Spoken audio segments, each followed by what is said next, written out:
I need a back. Just get it and bring it back. So you're looking live. We're at Tempe Diablo Stadium. This is Game 4 of the 2021 Mammoth World Series Experience, 35+ baseball. This is our stadium game. We just sprinted through some throwing and some batting practice because the game ahead of us got done late. So if I'm a little breathless, it's a combination of being winded at 51 years old and being a little excited because this is going to be a really big game for us tonight. We'll talk about that as the stream goes on.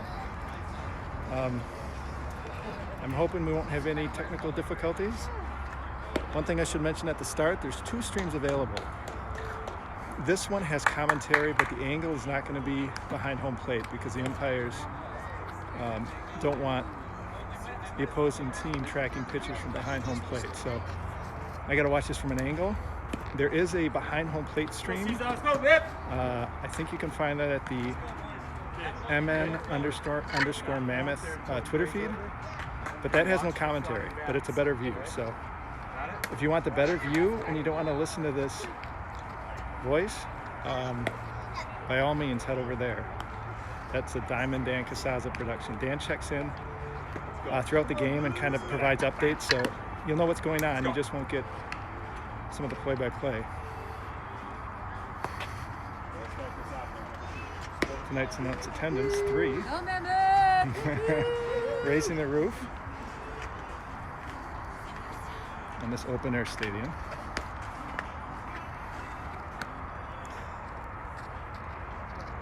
So no win tonight. These night games are always just,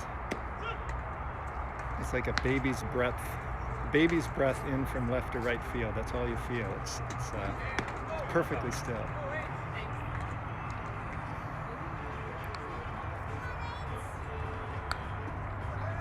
This is the top of the first.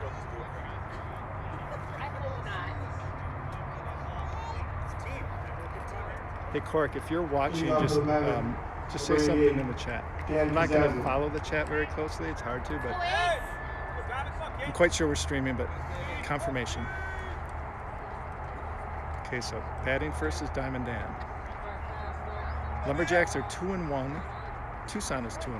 Tucson has given up just 3 runs. Mammoth have given up 15. Runs against matter. So the Mammoth want to beat Tucson to get the head-to-head advantage, but we also want to limit the runs scored because if there's a multi-team tie on the playoff bubble, head-to-head goes out the window and it's based on runs against. So 2 objectives tonight. 1, win, first and foremost. 2nd, limit the damage if we do lose. First impressions of this pitcher, not overpowering. Now I don't know if he's not loose. It's very possible. We're all like tin men at this age. We got to get oiled up before we can move with any purpose. But I don't see much beyond a fastball and a pretty pedestrian curveball so far. Pretty good deuce, huh? Yeah, Good one to swing at. that had a little more pace than his early fastballs in the count, so I think by the 3rd inning we'll have a better sense of where this guy's velocity is.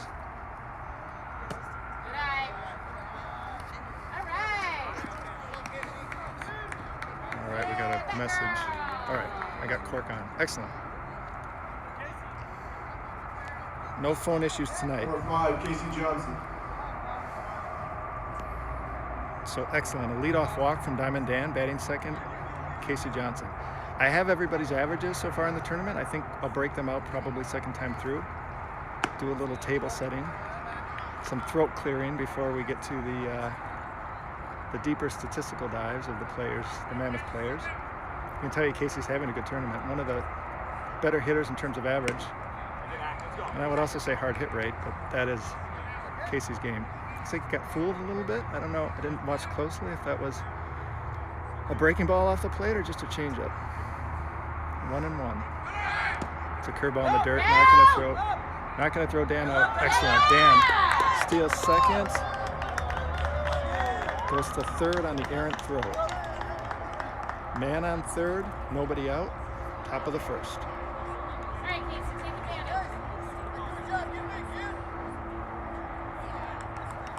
Casey's a good bet to hit a ball hard somewhere. Infield is playing back, so especially with Dan's speed, anything but a pop-up should score a run. Okay, that's a little bit of a pop-up, but I think, oh boy, this is gonna be close. Dan's holding. It's a smart move. We got Bill Houseman coming up, followed by Emery, so you don't want to run out. You don't want to run into an out, obviously. Looked like the left fielder had a strong arm. First impressions of this Tucson team, a lot of Number 6, Bill Houseman. A lot of bigger guys, but also a lot of athletic guys. Often on this level, this is a gross generalization, but I would say you're either very big and somewhat beefy, you know, the build of a truck driver or a slow pitch softball player, or you have the Mammoth build, which I think is a little bit more trim and at least a little bit more athletic looking. These guys combine size with athleticism, so they made it to the championship game last year. They're a formidable team. Got her hands full. Ooh. Billy chased a curveball there. I'll have to talk to the boys and see what that curveball's doing. Casey got caught going after it too. It doesn't look like a sharp break from here, but never does.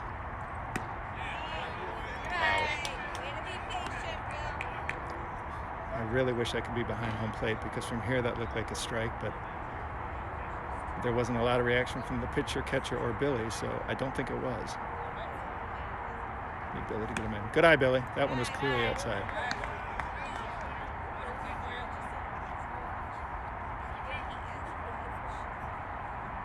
Again, the infield's back. Gonna give up the run. Good eye, Billy. I don't think he's gonna get a fastball by Bill. I would say the one vulnerable zone, I think where Billy's swing is right now, is up and in and hard.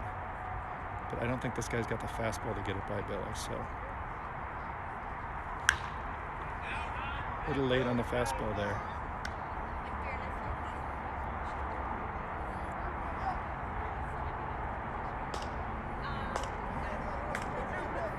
One out, man on third, top of the first, no score.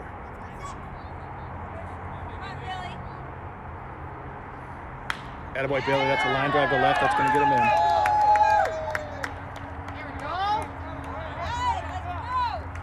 That was a curveball, looked like it broke middle away. Billy kept that front shoulder in. Reached out for it, but got the arms extended. Lined it to left. Number 10, Emery Hall. Solid line drive to left. That's great to see Billy getting that hit. He scuffled a little bit in game 2. Feels like he's finding his stroke now. Here's Emery Hall. Before the game, we were speculating whether we'd see a stadium home run from Emery. Emery hit one yesterday. On the stream, I may have suggested that he might have been off the end of the bat a little bit. Oh, that is a break. Okay, ground ball to the pitcher.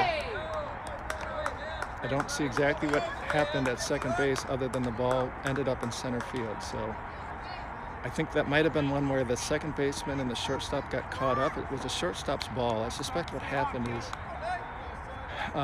Billy hustled on to second. It may have gotten between the ball and the shortstop trying to cross the base to make the catch to turn 2. So the net effect of that is, call it a reach on air, first and third, one out. Billy moved to third on the play. 1-0 Mammoth. Nate Stark. King of the North. Come on, Nate. Nate's starting tonight. I'm staying in the same house as Nate, so I talked to him a little bit about the start. We'll talk about that when he gets on the mound. We got some intel about the Tucson hitters. We can share that too. We'll wait. High pitch. Thrown down, good throw. Emery got under. Billy scored. Catcher's got a pretty good arm for this level. He one half the throw, he skipped it in there. Emery got under the tag. Emery's got excellent speed. It's one thing I've learned or come to appreciate about Emery's game that maybe I didn't know watching from afar. Emery's fast.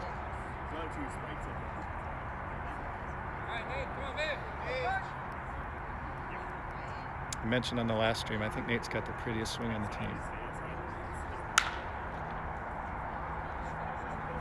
And I may have mentioned this as well, but I throw batting practice to a lot of these guys. I think Nate, granted this is just batting practice and I'm not throwing anything difficult to hit. I mean, I can't. I'm certainly not trying to, but there are certain hitters where you have to, you try to hit a zone. You know what they're comfortable hitting? Pass ball. Emery goes to third. You know what they're comfortable hitting, and you try to hit that spot. With Nate, I don't have to hit a spot. He reaches everything, and he hits everything hard. We did some batting practice at Northeast Athletic last week, and the one area he struggled a little bit was down and away. He was dipping under those and lifting those to left field, but I think that was just a little rust because he hits everything. That's a nice at bat. That's ball 4. First and third, 1 out. Lumberjacks up 2-0.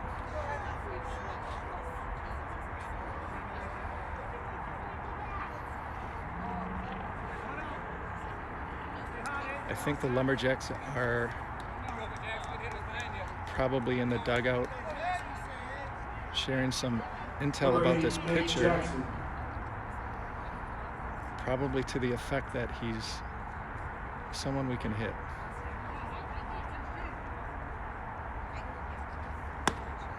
Took Billy a couple swings to adjust to that curveball.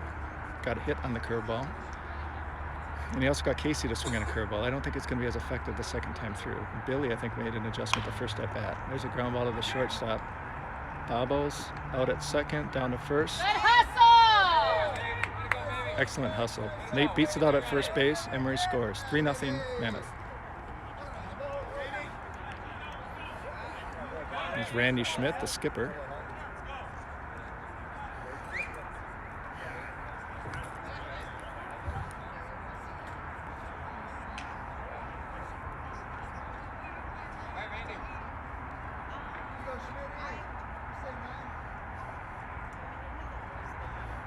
I see Chris Miner and Tucker in the house. Chris, I didn't realize this was your handle, but now that I read it, I realize exactly who this is. Good to see you, Tuck.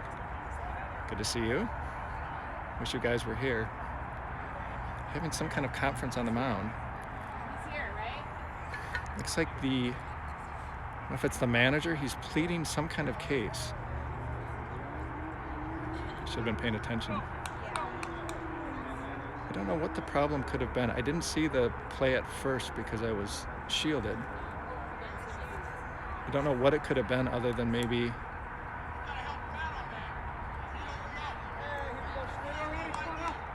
all right, the manager's saying to the home plate umpire, you got to help him out on that, meaning the on-field ump. I suspect it had something to do with the path Nate took at first base. Try to get some clarification later. Not happy though. Let's go, Randy.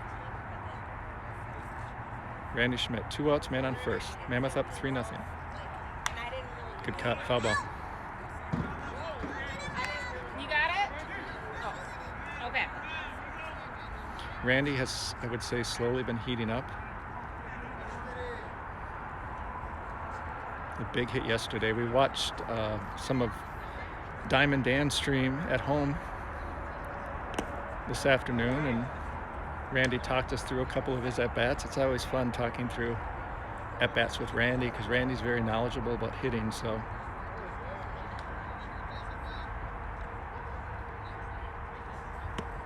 Held back on that curveball.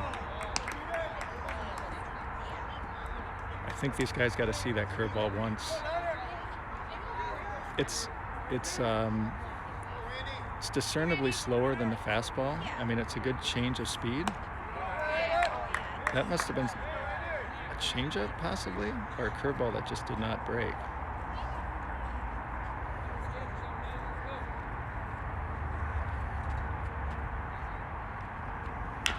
Foul ball.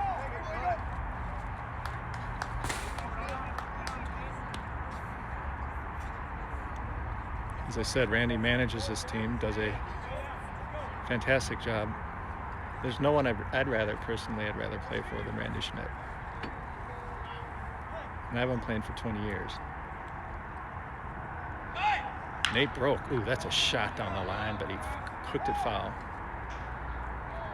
I mentioned this before. I'm going to be repeating myself, but I don't do this for a living, so I don't.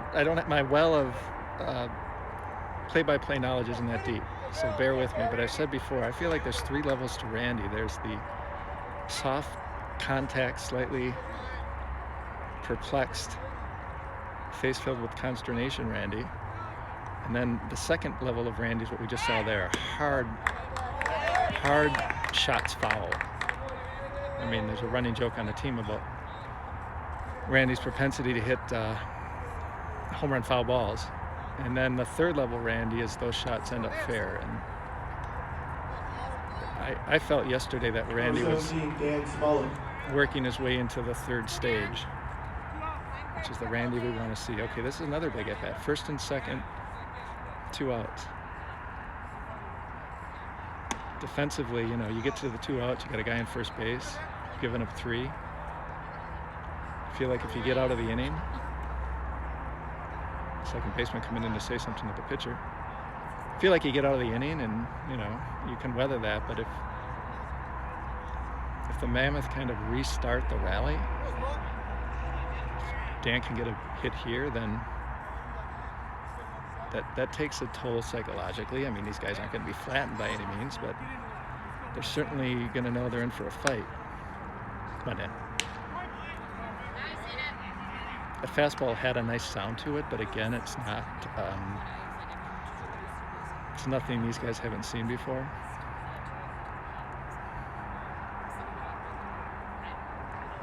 Better fastball, better hit. Nate running hard. It's going to get him safe. Ooh, caught him safe. It's going to be an argument here. I have no idea if he was safe or not. Hey, great hustle, Nate. Great hustle. That was fantastic hustle. A gutsy.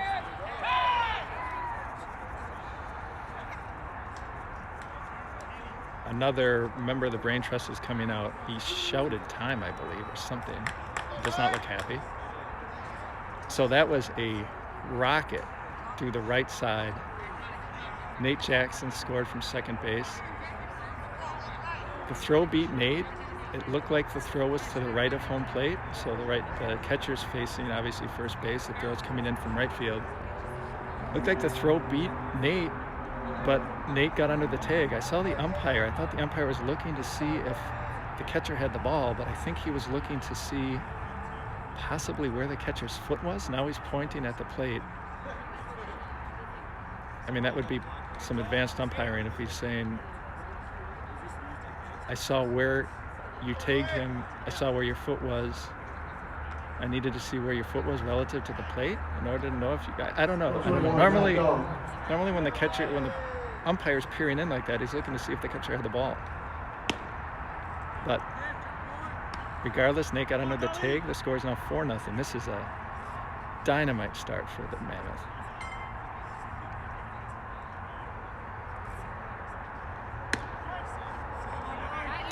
Here's Mike Dahl, the hero from yesterday. Mike pitched masterful game against an upper division opponent yesterday.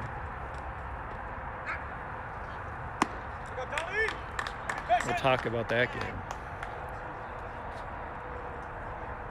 But we'll give Mike the benefit of our full attention in this at-bat.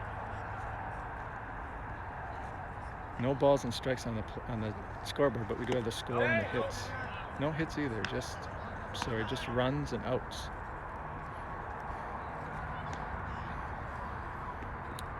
The Tucson team is warming up a lefty.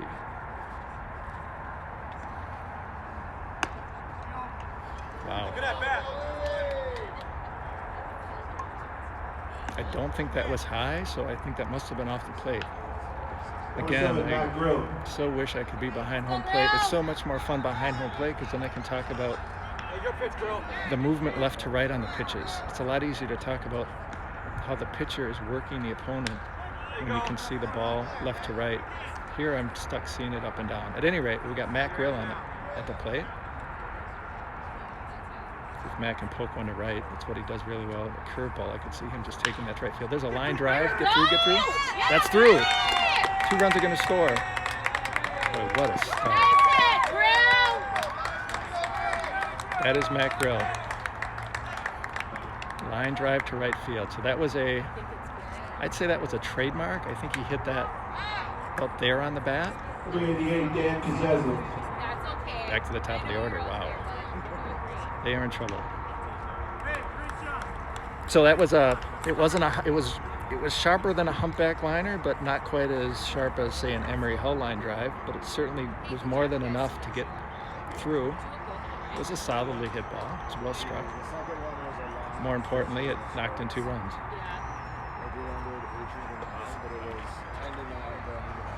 Sounds like we got a couple of grays showing up.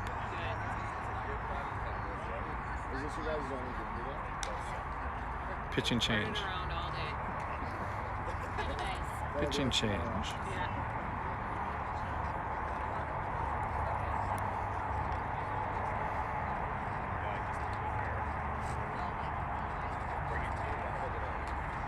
Mammoth needs to work on base running in the offseason. Yeah, you know, maybe we mentioned this too, but I think Randy and I were talking. This guy I think is going to have more pace. That was a very loose delivery that came in. His number is also regrettably 69. I'll just refrain from making a comment about that. Maybe it's a tribute to his, I don't know. I forgot what I was saying. This guy, my train of thought derailed. It ended up in some canyon in Utah. 6-0, top of the first, 2 outs.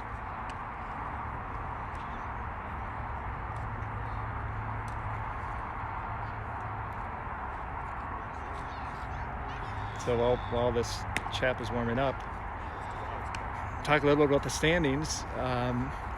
Top 3 teams from each division make it. There's 2 divisions, I guess you call them divisions, within our level.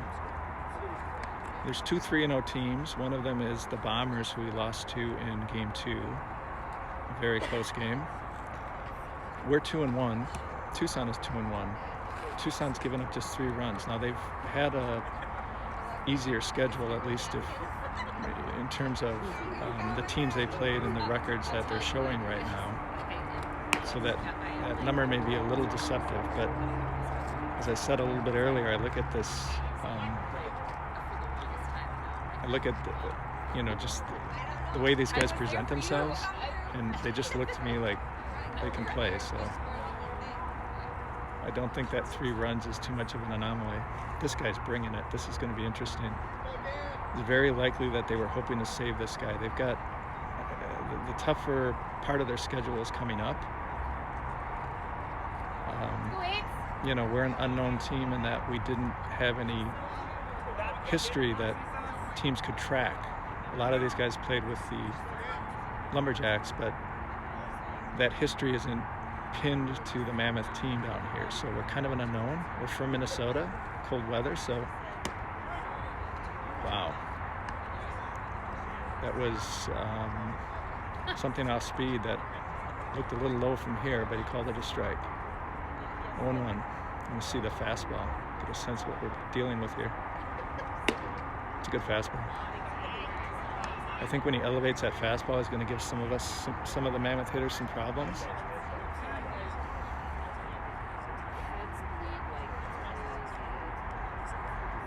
He's just got a very smooth delivery. I mean, it looks like he's pitched. There's fastball that's up a little bit. Dan was right on it, though. These guys, as I was saying, their schedule gets tougher, so I suspect they were hoping to save this guy, and I think this punch in the nose, this first inning punch in the nose has gotten their attention.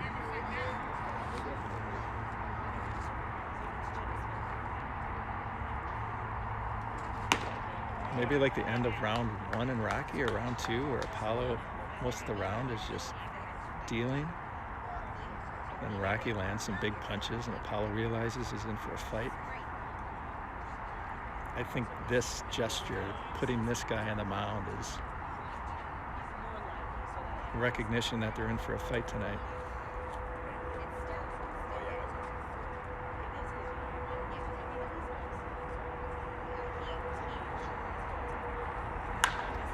All right, Dan reached a little bit for that one. High fly ball to left field. Field circles under it, catches the ball.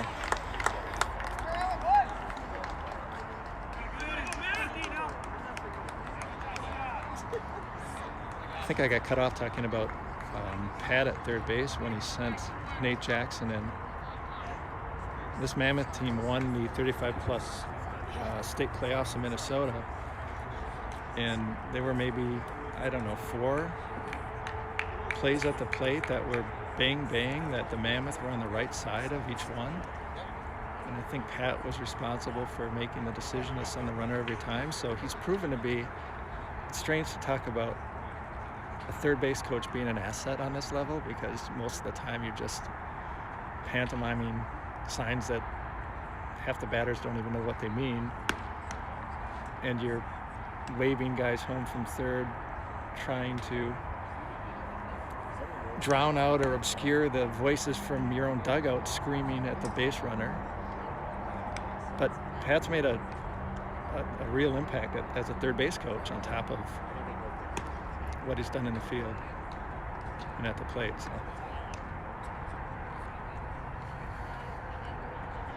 So on the mound, we've got Nate Stark. This is Nate's first start down here this year.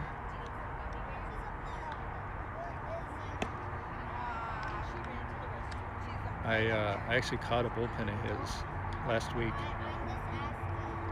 2 things surprised me a little bit. One, how hard he threw. Now, part of that may have been a function of my eyesight and the time of night he was pitching, meaning I just wasn't picking the ball up, but I think that also had a lot to do with how hard he was throwing.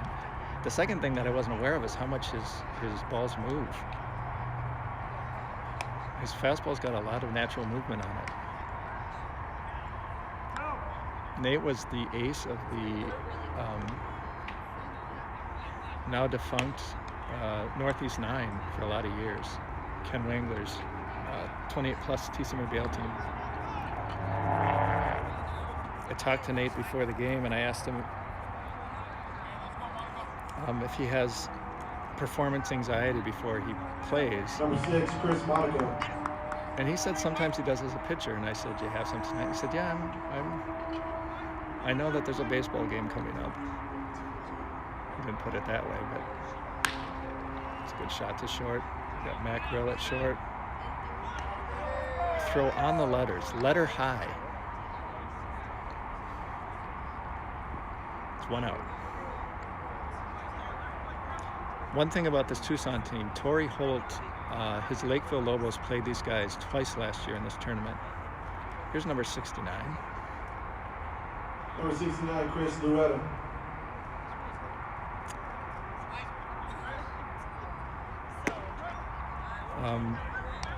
Torrey Holt played these guys twice in the tournament last year. The Lakeville Lobos did. First game, I think they lost like something like 18-5 or something. Second game, they actually won. They flipped the score. It was like 15-6. Lakeville beat them. So Torrey sent us a short scouting report on these guys, and he said the first game Lakeville pitched against this Tucson team. They threw a hard thrower, and these guys were just all over it. Second game, they had someone who was more of a finesse guy, and he said they had a hard time handling some of that softer stuff. Now, I said that I was surprised by Nate's velocity. Not surprised, but pleased when I did that bullpen. I don't think you characterize him as a hard thrower necessarily. I mean, I think he's got enough of a fastball on this level to be effective. So, you know, when Torrey says hard thrower, I'm not sure if Nate qualifies or not. Nate might be something in between, you know, a hard thrower. He's more than a finesse and maybe slightly less than a hard thrower on this level. I guess that's how I describe him. So it'll be interesting to see how these hitters handle this pitching. If Nate falters, I think there's a possibility that Matt Grill will be able to throw a couple innings tonight. Kenny Wangler will be available. We'll talk about how important this game is in a little bit. Nate looks pretty in control up there. His mound presence is much like his batter's box presence, just unflappable. Someone described him, Paul Murphy, we were talking about. Nice pitch, it's a fastball. We were talking about Nate's presence in the box, and Paul Murphy described him as unflappable. I think it was Paul, and I thought that's the word for Nate. That's the word I'm going to trot out tonight, and of course, give proper attribution. So, well met, Paul Murphy.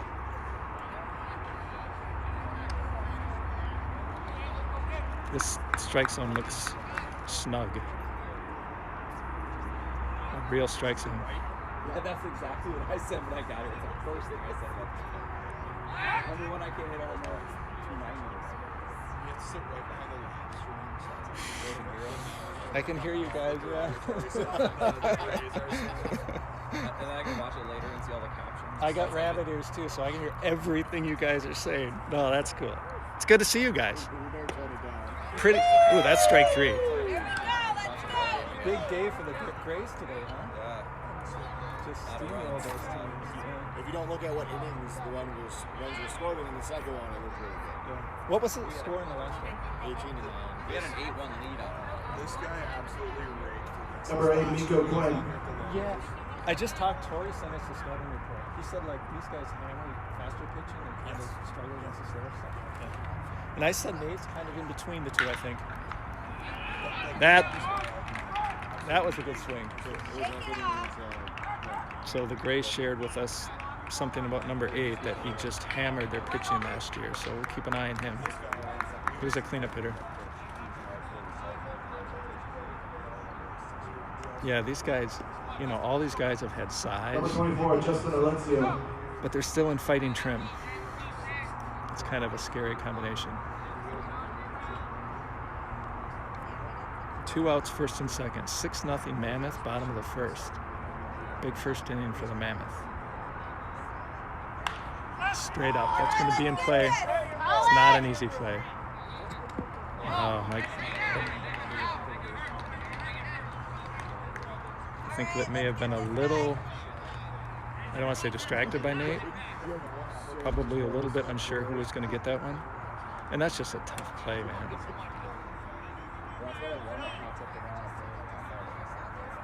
I think he was expecting it to come back. You know, those typically come back on you, and Mike tried to catch it out in front, and he just didn't angle his glove. Didn't have the angle with his glove. Nice pitch. Nate is painting corners.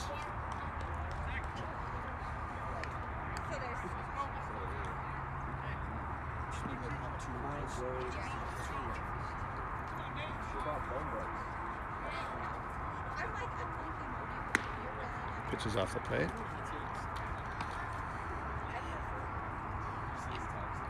So I don't know if I mentioned this, this Tucson team lost in the championship game last year. So they came in as one of the favorites, you'd have to say. As something of a local team, of course they have an advantage. I asked somebody how far away Tucson is from Phoenix, and I forgot what they said, but I asked a question: if the MSBL World Series were happening, say, in Rochester, Minnesota, would Minneapolis send, presumably the team that Minneapolis sent would just be loaded with some of the best players, right? So even though this isn't a hometown team, it's a home state team, and you would expect that you're going to get to some of the better players from the Tucson area represented here.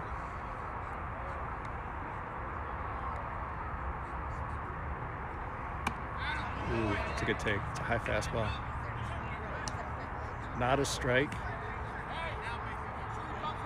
Batter thought about it, held back. I believe the count is 3-2. 3-2, 2 outs. Big pitch.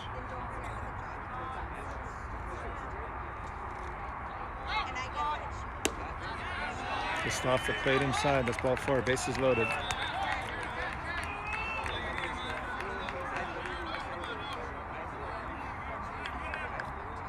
Score is 6-0, guys.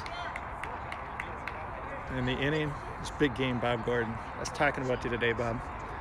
6-0. Bottom of the first. Mammoth jumped out to a 6-run lead in the top of the first.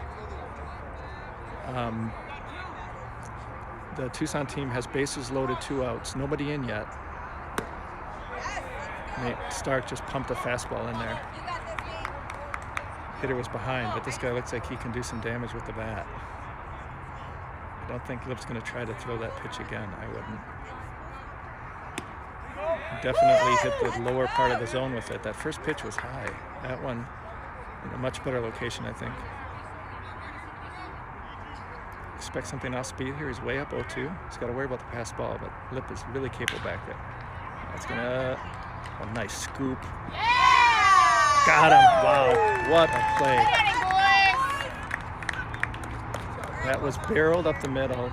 Casey Johnson got over, made a really nice forehand grab, flipped it to Matt Grill at second. Matt had to reach for it, and as he was reaching for it, he was kind of feeling for the bag with his foot, and it looked like a tie at second base, but Matt slipped his foot in there before the runner slid in, so force play at second, 6-0.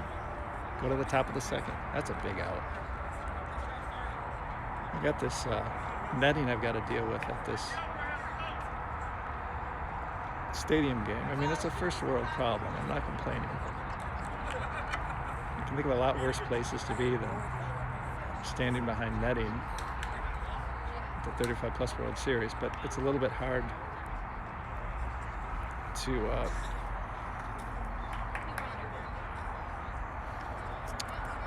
deal with this netting, because when that netting slides, it's too far in front of the camera wants to focus on the netting.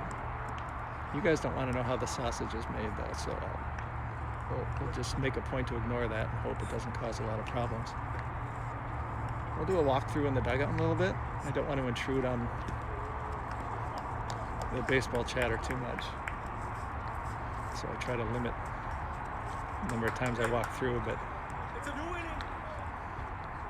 one of my favorite things about the 25 plus stream is just hearing the other guys, and occasionally, you know, after the games, Diamond Dan will take the camera with them and they'll go into the dugout. It's just fun seeing the guys and the interaction. So I like to do that during the game with these guys.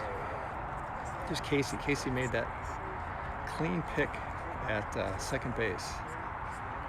If he doesn't make that play, 2-run score. It's first and third. Let's say the guy steals second and third base hit. Could be 6-4. Now, they brought this guy in to replace the starting pitcher. If you're just joining us, starting pitcher was pretty pedestrian, pretty vanilla fastball, a curveball that had more swoop than bite. This guy, both in his delivery and his velocity, seems like a more imposing presence. I think they upgraded after that 6-run first.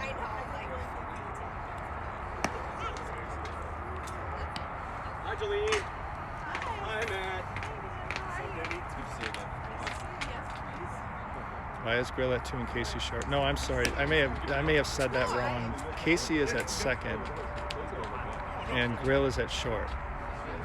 So the ball was to the right of the second base bag last inning. Casey caught it with his forehand side, flipped it to Grill. I'll be right back. I'm gonna check on the feed. Number 5, I don't know how Casey Tuck Johnson. does this. You know, when I'm announcing this stuff, my thoughts get ahead of my tongue. So sometimes I'm thinking a sentence ahead of what I'm saying. What's up, Jolene? Good to see you. How you doing? Good. Big day today for the Grays, huh? Oh yeah. It was Yeah. a great day for the Braves. Yeah, we watched some of it back at the house. Watched the stream. It was fun. It's a fastball on the outside corner. I believe the outer half. Hard to see. I think Flem put some odds on whether Casey swings at the first pitch. Casey's a free swinger. I haven't mentioned that yet in this tournament. When Casey, young Casey, I'm talking 2000 era Casey, that's when I first started playing with him on the Indians. Casey was really a free swinger, and he was a good enough bat to ball guy that he would get himself out, right? I mean, he swung at bad pitches, but he put them in play. He's become more disciplined, but I think one of the things I was looking for early in the tournament was, would Casey be jumping out at pitches, and what kind of patience and discipline would he show? And he's showing the same discipline here I think he showed back home. I mean, he still is an aggressive swinger, but he doesn't do a lot of chasing. 2 strikes. Nice hitting. Hit. He's good. He's excellent. He an takes 2 off-speed pitch. fastballs that were like right on the plate, Yep. and then he gets a curveball laid right up the middle after taking a pitch right behind his back, which, by the way, Number 6, Bill is Housen. great. Just kind of resets it. Well, I don't think that was. You think it was intentional? Doesn't miss. No, it wasn't. But this is 35 plus ball. Nobody throws at each other intentionally. Usually. Yeah. This guy's got a fastball that plays, doesn't he? Good. Yeah, hitting. it's really effing flat though. Is There's it? it's nothing that anyone here is not going to be able to hit real hard. Like back. Oh, Casey. He missed. Hey, good He called him safe. Oh my God! call, Blue! He definitely missed. Freaking call! Not this guy again. That's how you do Oh, it. this is going to be interesting. So, Umpires. briefly, That was a miss. Umpires. Casey got picked off 100%. first base. What'd you see that? You see that miss? Casey broke for second. Okay. Go! Here's one. Let's go! The first baseman threw it to the second baseman. The third umpire here. Or shortstop, whatever. Shortstop approached Casey. Casey ducked underneath the tag, hopped to his feet. He basically ducked down to his chest, popped up to his feet, ran into second base. I've never Umpire- seen a guy do that. Umpire said that It was he- a front dive. front dive under the tag. I mean, the guy was just standing there waiting for Casey, and Casey basically did like a front slide underneath, or basically he just dropped to his chest. The shortstop kind of overran him, and then Casey popped to his feet and got to second. Now the manager is arguing with the How's field this umpire. ump gonna see more than that ump? Like, He's really upset. It's the second time he's been on the field. Yeah, there you go. He just got Good tossed. job. Good job. Yeah, don't take any bullshit. Another guy from the dugout is yelling something. why would you appeal on a play where the guy is 2 feet away versus 120 feet away? There's no reason to appeal a play.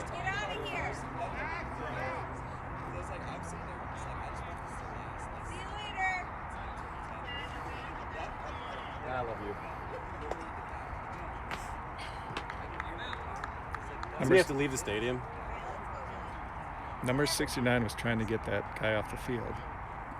His manager? Yeah. Well, we think he's the manager. He might just be the guy who has the biggest muscles. Yeah, And the loudest because voice. another guy came out when they changed pitchers, so maybe they have a brain trust. Maybe it's like a Kenny Wangler, Tom Genner combination. So are you the muscles? No, that's Kenny. Yeah, you're too nice for that. Hey, stay focused here, guys. Head back in the dugout. All right. So let me see if you guys have any There you go. Third plus check for people getting tossed. Wow, getting tossed, yeah. No, not Carter. Sight and sound. Sight and sound. Now the home plate umpire is motioning towards, actually he's telling the guy's got to leave the stadium.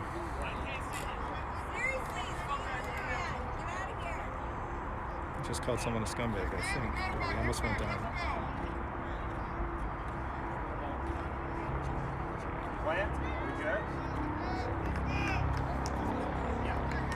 He's climbing those steps, going back to the Rocky theme. Like Rocky ascended the Philadelphia Museum of Art steps, his first attempt early in the movie. Not very spry. And he won't be around to have that triumphant climb that Rocky had at the end of the movie. He is headed for the parking lot. All right, back to Billy. So you probably heard the person in the background. I'm not sure. I don't think he was with the Grays. I don't know who he was with. He really liked that call, though. No, you know who that was? I think that was Matt Carter. Matt's an umpire back home. That makes sense. Matt looked at that with an umpire's eye and believed the field ump got that right. Good fastball.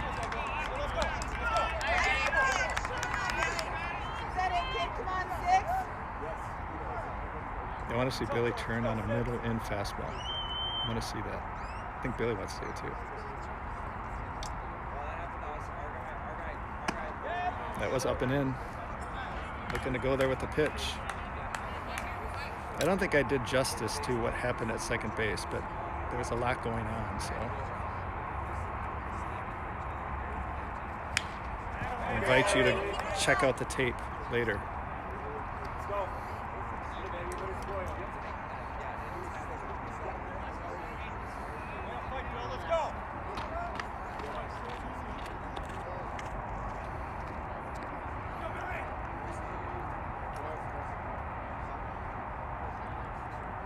I don't know that this one's going to go the full 3 hours at this pace.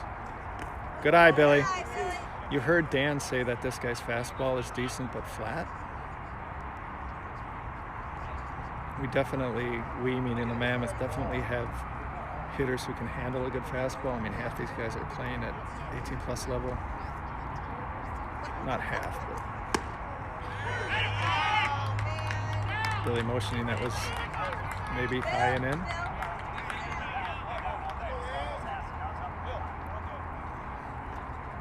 So Bill suggesting that, I think he was suggesting the zone was down all day and that one was a little up. Hard to see from here. If he caught the up and in corner, he caught the corner.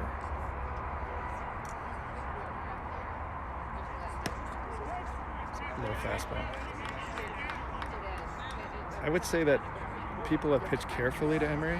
I mean, you look at Emery and it's understandable why you would.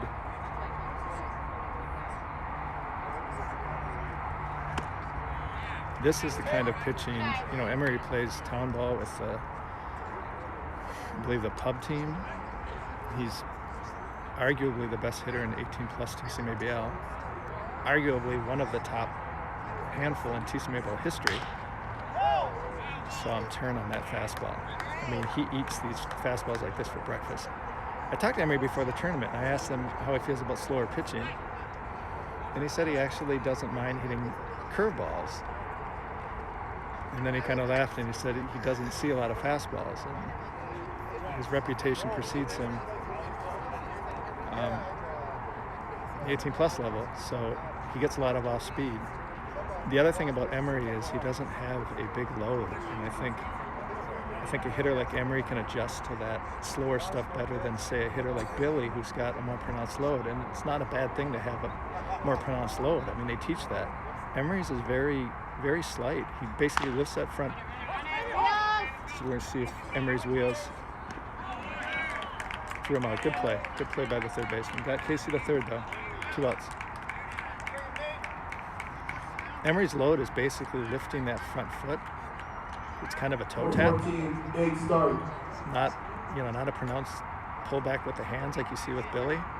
I think as a result, it's easier for him to adjust to slower pitching because he's accustomed to, not a lot of motion, letting that ball travel and just exploding through it.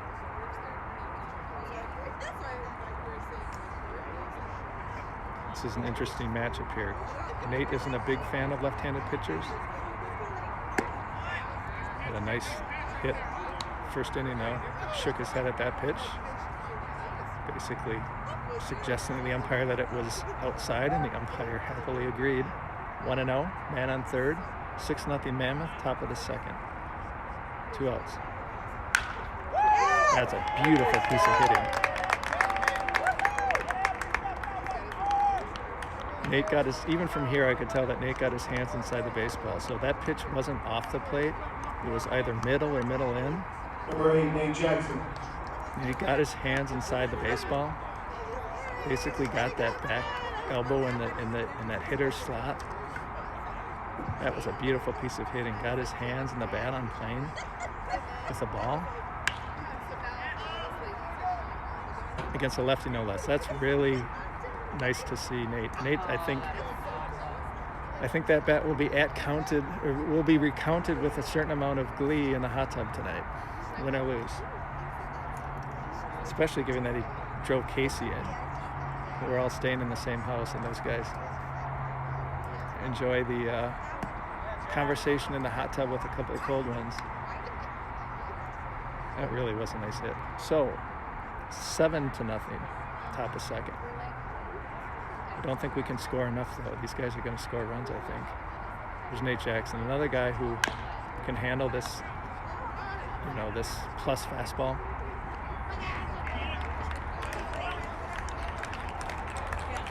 Not that time, though. Ground out to the pitcher, 3 outs.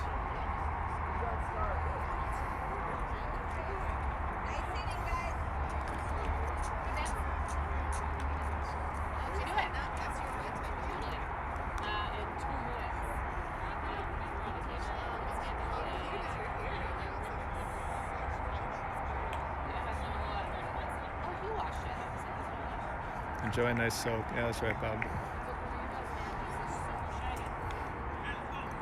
It's always good to enjoy a nice soak. The batting cage, in the hot tub.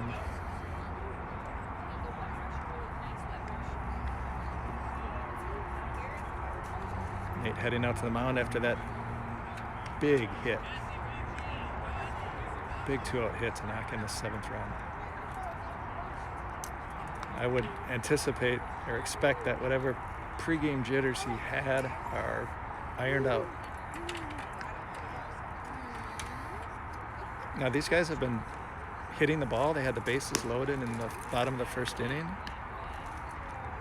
And it was just an excellent play by Casey at second and Matt Grill at short to prevent runs from scoring. So I don't think we're going to see a shutout tonight.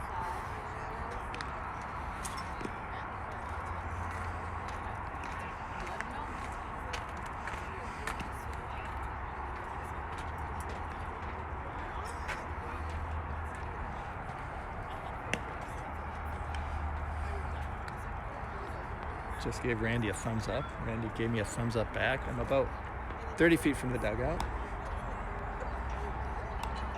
We've got Dan Camerath over there, Brian Bushman.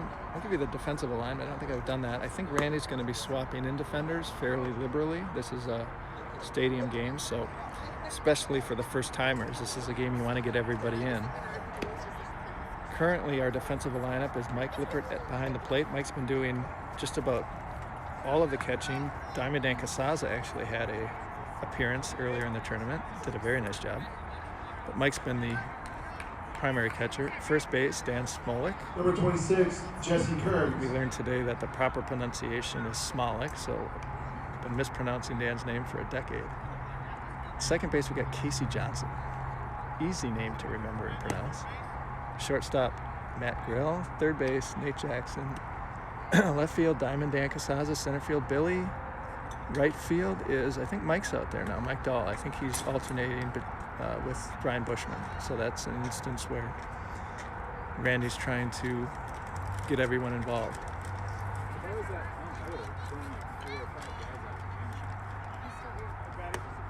Nice pitch. 26 offered at that as if it was going to be a fastball, and they took a lot off and froze the hitter. Good cut up in the air. This is not going to be an easy catch this time of night. Diamond Dan calling it. Diamond Dan makes the catch. That was in that triangle out there, but you've got 3+ defenders converging in that triangle, and Billy in center, Diamond Dan in left, and last but not least, Matt Grill at short. So it's a tough play, but odds are pretty good that one of them are going to come up with it. Dan called the other 2 off, 1 out.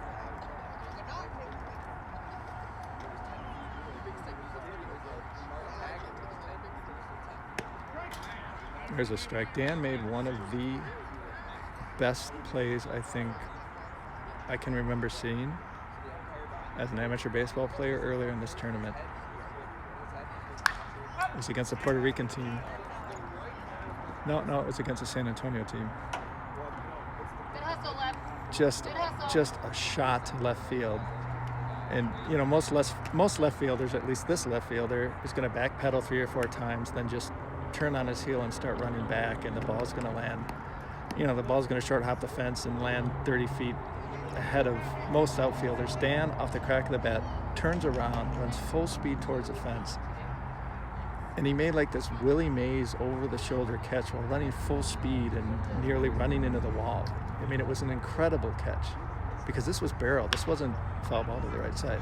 This wasn't a lazy fly ball or a Dave Kingman-esque golf shot. This was a barreled P, and Dan reached up, caught the ball, turned around, threw a bullet to, I think, Casey as a cutoff. I'm not sure who cut it off.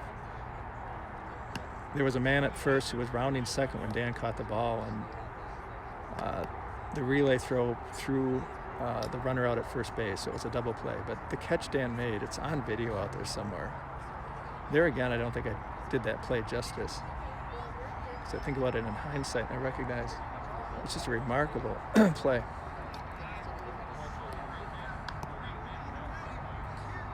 So we basically have a center fielder playing left field. I mean, Dan plays center field on most teams, but Bill is the incumbent center fielder, and like most incumbents, he is hard to displace.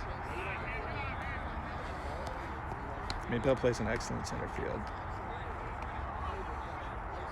So it's not like we're losing. It's not like it's a loss having Billy in center. We're just blessed having 2 center fielders. Strike 3. It's a good looking swing mechanically, but that must have been a changeup. He was definitely out in front of it. It's 2 outs.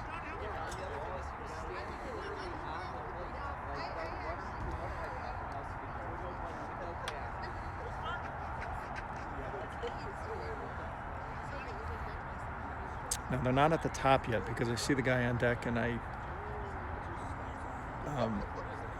have not seen him at the plate yet. Number 13, Johnny Castellan. So we haven't turned the lineup over. They had the bases loaded in the first, so we're getting near the bottom of this batting order. Good pitch. Nate's really changing speeds well. I mean, he was fooled on that pitch. Oh, I'm gonna get tired holding this camera. I'm losing my voice. It's hard work not catching fish all day, I'll tell you that. We're staying at a chain of lakes. Me and Dan Smolik did a lot of fishing today. Kenny too, did not do very well though. Chopper up the middle, Nate skies for it. Nate's an excellent volleyball player, puts his volleyball skills to good use there. I wouldn't say that was one of his more impressive vertical leaps. I think he's capable of more, but he was following through as he jumped.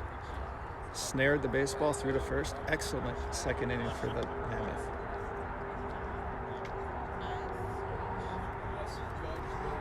Let's walk over and see what the lads are saying.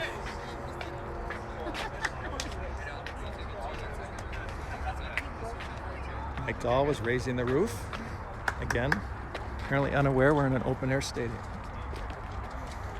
always an adventure with me on the base pass.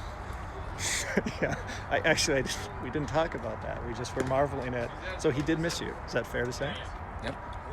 Pulled the Houdini on him. And he was basically leaning towards you, and you fell to your belly and then popped up, right? Yeah. You didn't even really dive under him. You just kind of ran up to him at good speed. I didn't act like I was going back. Yeah, Maybe he thought I was just giving myself up. It looked like you were giving yourself up. I just dropped. Yeah. And I felt him go, or heard him go over me. And I'm like, he didn't tag me, and the blue hasn't called anything yet. And I shot forward and got up. And the guy just stood there with the ball. He didn't have any argument. I think he was stunned. And when you make a lot of base running mistakes, you start to get good at getting yourself out of them. This is the first one I've been successful at. But. And then was the manager saying he should have appealed? What was he so upset? He said ask for help, and it's like, it's your call, I mean, who has a better view than this guy? It's exactly what Matt Carter was saying behind me. Yeah. Matt said that. I think it was Matt saying, who's got a better look at it than that field on? Yeah. And Bill was at the plate, and they kind of talked to each other like, what do you got? And he's like, blew it behind home, didn't really see it that well, so he would have been calling it. Are we gonna recreate this play at second real quick? We just had a good soak about it. Yeah. We should recreate it quick. Incredible play. Drop and give me 20. Number 9, Randy That Schmidt. was awesome. All right, we'll return to the dugout. Apparently my zipper was unzipped.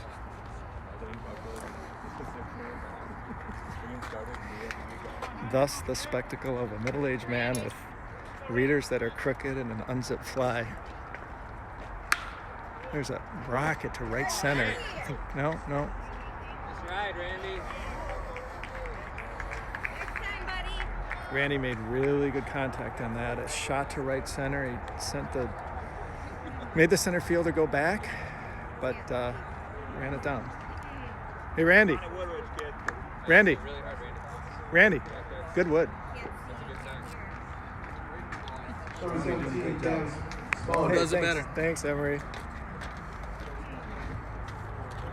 Got an attaboy from Emery Hall. Few men I'd rather get an attaboy from than Emery Hall.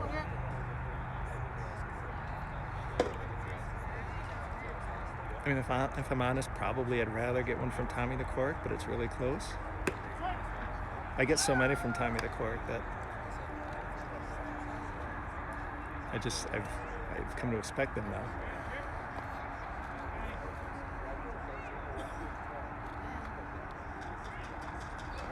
Here's Dan Smolik, who had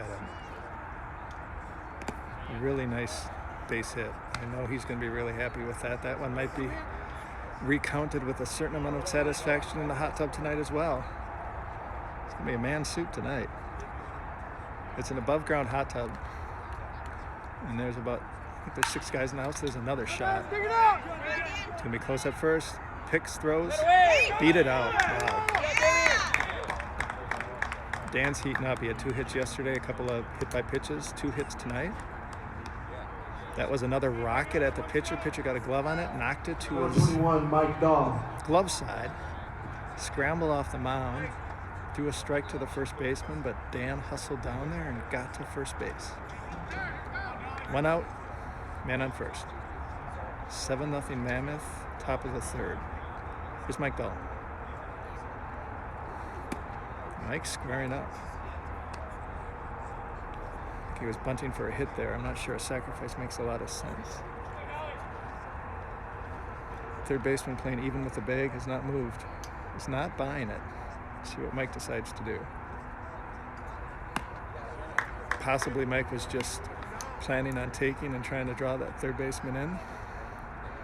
That's what the Fox broadcasters would say if this was a World Series batter, so I'm going to speculate at that. 3-0? 3-0, I believe. Got Mac Grill, another guy who's not going to be flummoxed by this pace. Good at bat. That's good to see. Good to see this pitcher. I mean, I think this pitcher's pretty good. It's good to see him struggling with his command a little bit. Number 7, Matt Grill. We're 4 games in. I mean, they have a very big roster. I see basically another starting 9 in the dugout right now, so I think they've got over 20 guys. Presumably they're pretty deep at pitcher, but and they run so deep. And again, they've got a couple of really tough games coming up. The Bombers team that we lost to, and then the division leader. Yeah, Dalwalk team leading the other side. You're good, Dan. Don't worry about me. This is your world. We're just living in it. What did Dal do? He walked. Okay. How many pitches? 4. Diamond Dan doing his due diligence.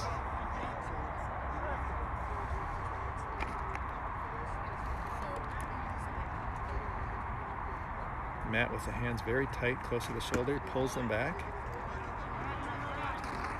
So I was talking about loads earlier. You can't see this on the stream, but you know, static. Emery's fairly static up there. He's so strong that he can, you know, I mean, he's got a load, but he's so strong he can just explode through the ball. Matt draws the hands back, which is what they teach as he's going forward. Held back with the hands.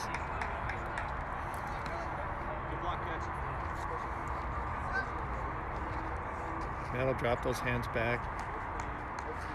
He's going forward with the lower half. Creates that stretch. Generates power. I mean, he's not a power hitter, but they're beautiful piece of hitting. That is. No. Oh, wow. Once again. I mean, a couple of things there. First of all, that is Matt Grill. Prototypical. That is the essential Matt Grill. I mean, if Matt Grill had a body of, if Matt Grill were an author, that would be like in his essential collection of works right there. Just a line drive through the right side. Number Scored 88, Dan Kazeza. Dan from second. Now the right fielder went to second, and I think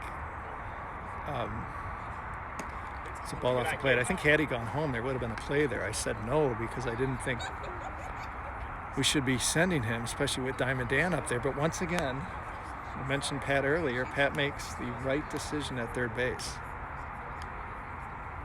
demonstrating his uncanny ability to make the right calls at third base. These 50-50 decisions, he always seems to be on the right side of those. Diamond Dan. I keep saying this, but this is another hitter who is pitching. And I think this guy might be tiring a little bit because the fastball doesn't seem to have the same pop it had. This lineup that we have is just brutal, man. I mean, there's just no pause. Every guy that comes up there, it's just like this. It's this buffet of abilities that I can talk about. I mean, it makes it easy to fill the airwaves because there's 3 or 4 good things I can say about every one of these guys. Good eye, Dan. Dan, of course, one of his skills is his eye. It's an on-base machine. Him and Matt Grill. That's a potent Number 5, Casey Johnson. bottom top. I mean, Matt gets on at a very, very high clip, and then you've got Diamond Dan, who's getting on base via walks and bunts when he's not hitting bases emptying doubles like he did yesterday. All right, here's Casey Johnson with the bases loaded. This wasn't obvious last at bat, but that pitch he just threw Casey was the pitch Casey hit up the middle. The pitcher had fed him 2 fastballs, and he came back with that pitch. Casey drifted forward on it, got out a little bit ahead of it, but kept the hands back, drove it up the middle. Surprised he's coming back to it twice. He may have decided to pitch the other way. First time he faced Casey was hard, soft. We just saw soft. Let's see if we see hard. It's 2-0, so you would expect it. Yep, there's a fastball right down the middle, 2-1. Casey was probably taking there because I think he talked about his aggressiveness. I think he's normally swinging at that. 2-1, 1 out. He did it again. Did it again. Yeah, He's going to knock into. Wow, we are just rolling.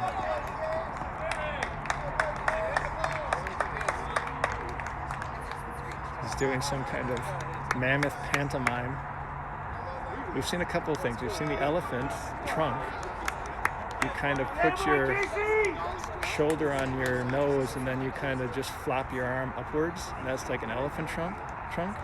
There, Casey put his two arms out in front of him, kind of like he was going to do an arm curl, like a barbell curl, and then he moved up and down with his upper body, I guess, to pantomime a mammoth with tusks. I mean, if I didn't know the team name, I would be worried he was having some kind of seizure. But knowing that we're the Mammoth, well met, Casey Johnson. So I was talking about his approach. It was the same thing he did in that swing. It was an off-speed pitch. Casey got out a little bit on his front foot, but he kept that front shoulder in and he just stayed inside the ball and just didn't necessarily stay inside the ball so much as he kept the hands back. Hit the line drive to the left side. Really nice piece of hitting. So they knocked this pitcher out. This is somewhat stunning. I don't think this is as stunning to me personally as the Puerto Rico victory we had yesterday. Puerto Rico is a Mountain Division team that we handled surprisingly easily. I mean, it was 13-8, but I really think we were the better team, unless Puerto Rico was sitting a lot of the really good players. I thought this may turn into a knife fight, but as of right now, I'm Bill Hausman, and I like to make friends with umpires. It's a veteran move, Billy.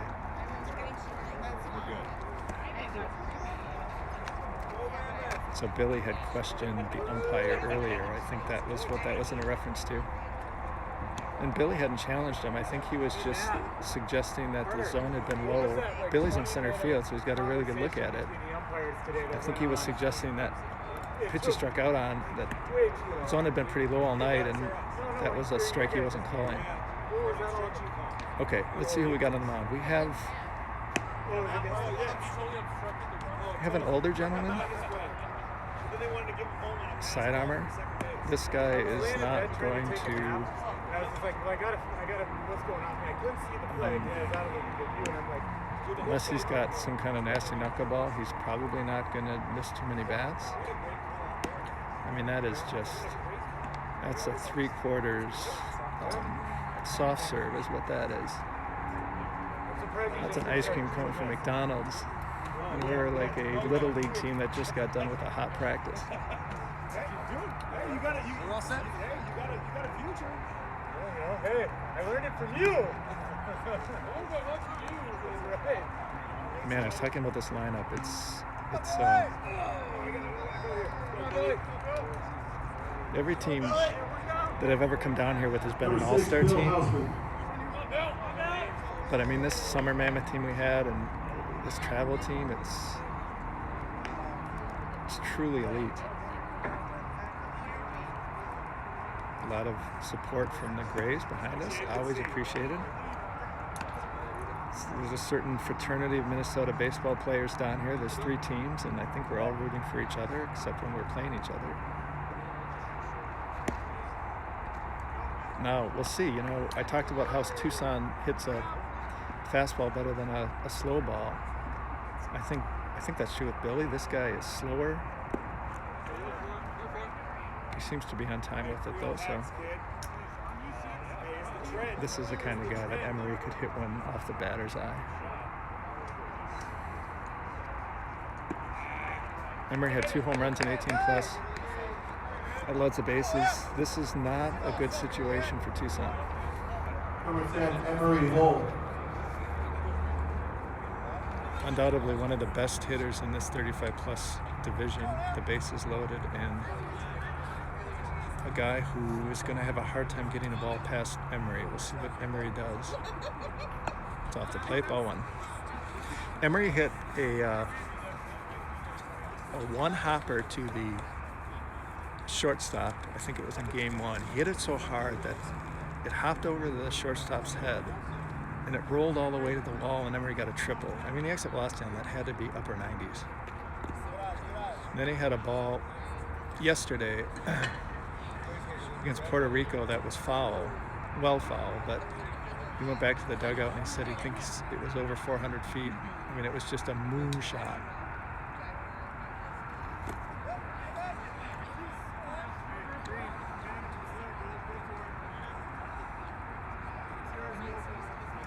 Yeah, I'll talk a little bit after this inning about how big of a surprise this is to me, for whatever that's worth. Let's see what the comments are doing. All right, that's a walk.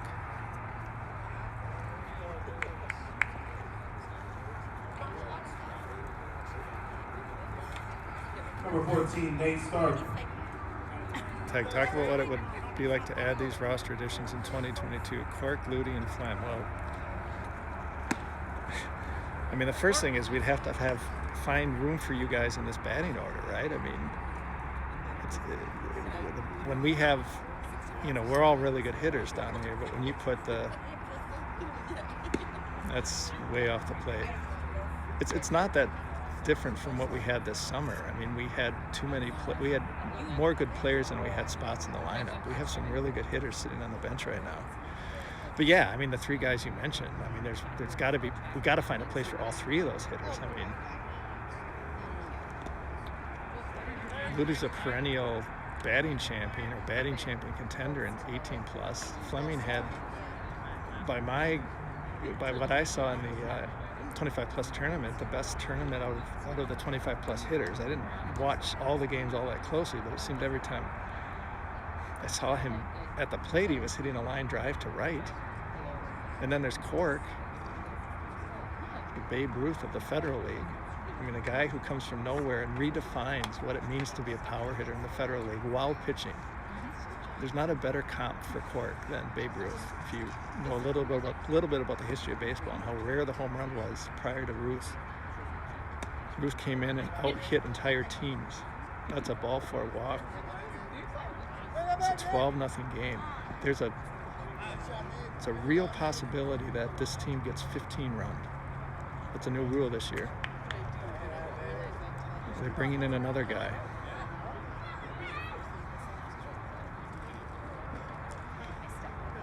Yeah, I was talking about Cork.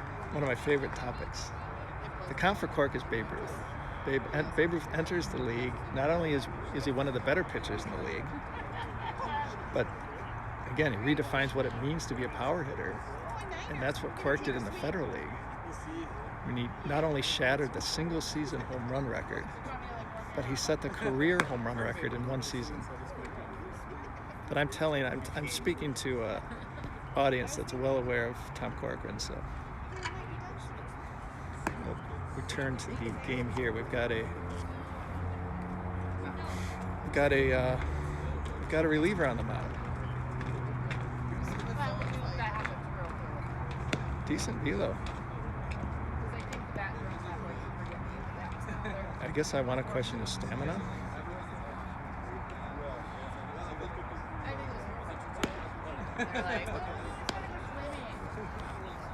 We will see. Come on over. Yeah. You can take the kids anytime. Yeah. Then get fat, nice, and alone time. Randy Number Schmidt, 8, Nate Jackson. one of the most likable human beings on planet Earth. Swinging the bat in front of you. Number 9.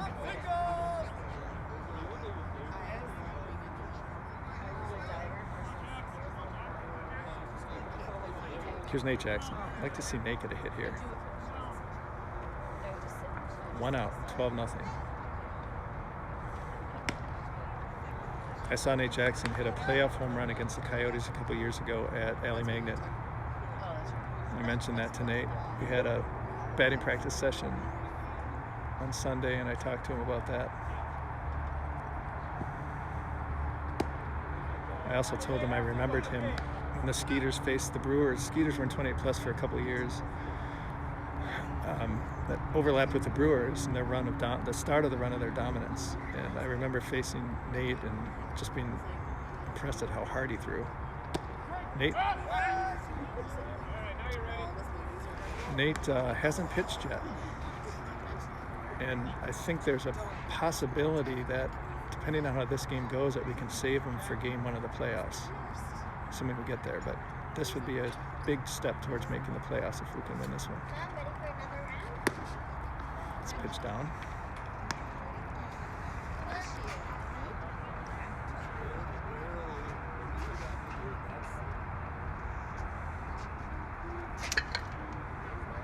Yeah, I don't know if you mentioned Hans.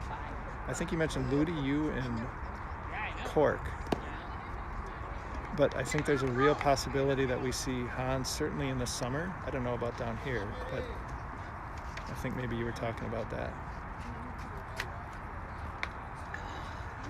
Because it was a green one. I mean, Hans is the Tom Corcoran of defense, right? I mean, he is, I think someone just said Ozzie Smith. I mean, he is, for my money, the best defensive player that the TC McBell has ever produced.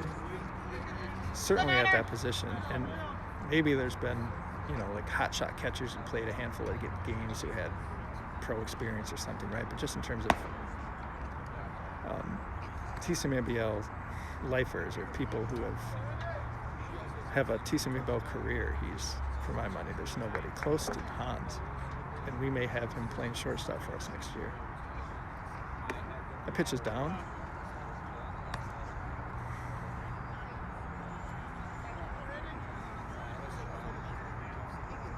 Randy can get up on his get caught chasing off his front foot on occasion, especially stuff slow and away. We'll see if he can hold back. He looks very settled right now, though. Very relaxed. I don't see Chase Randy up there right now. I see Randy, give it a ride.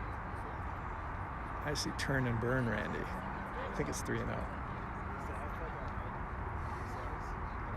It's ball 4. Yep. This team wants to get to 15. Yay, that boy!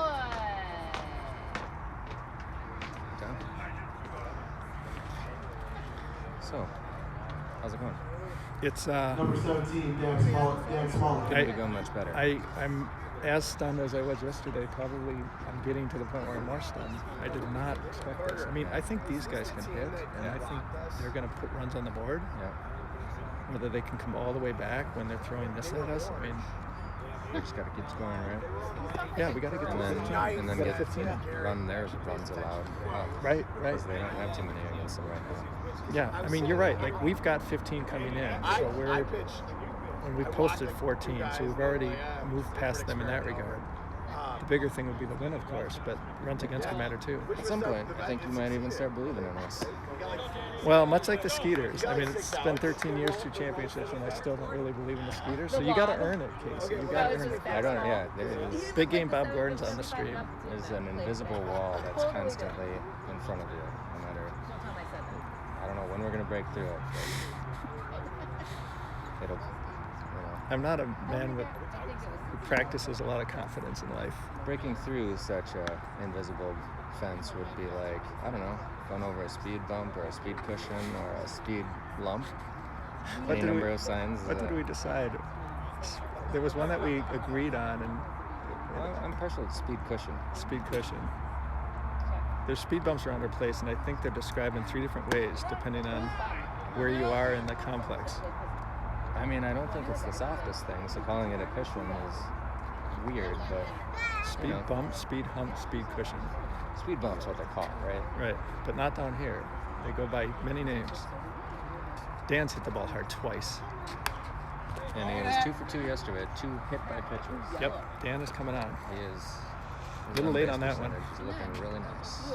Yeah, I haven't even gotten into the stats that Casey provided. It's hard holding this camera and doing anything else because I got to keep it tight to this. Yeah, you can talk a little bit about the numbers. That would be a good. Got a partner in the booth now, Casey Johnson. All right, so Mike Lippert. That doesn't include today's game. Got him jammed. Let's see if they can throw him out. Mike Lippert's leading the squad with It's a fielder's choice at robust. second, run scored. robust 15-0. 714. 714 batting average. And 5 he's for 7. not even in this lineup. Number 21, Mike Dahl. Yep. Okay, and then who do we have? Speaking of Dahl is hitting 400 coming into today. Mike's had a good turn. And I know that he's been on base. I think he walked. Yeah, I don't think he's got a hit. Isn't he AB? Sure he's got, he could be. I don't know. Casey Johnson, 5 for 10. Emery Hall is hitting 500. Nate Jackson hitting 400, along with Dolan Smolik at 400. So we've got some stacks so far. You can look at the rest of it later. And everybody's doing pretty well so far. Yeah, I Once think Tom gets an at bat today, he'll be batting 333. I have more outs than plate appearances right now. We were talking, Casey, I can say this now. Casey said he was hoping for 2 doubles. I think what you've done so far, I think you're going to be happy if you don't get another double. I'm okay. I'm doing really well here.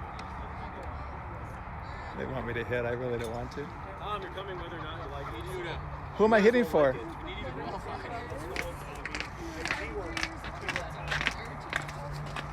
Who am I hitting for?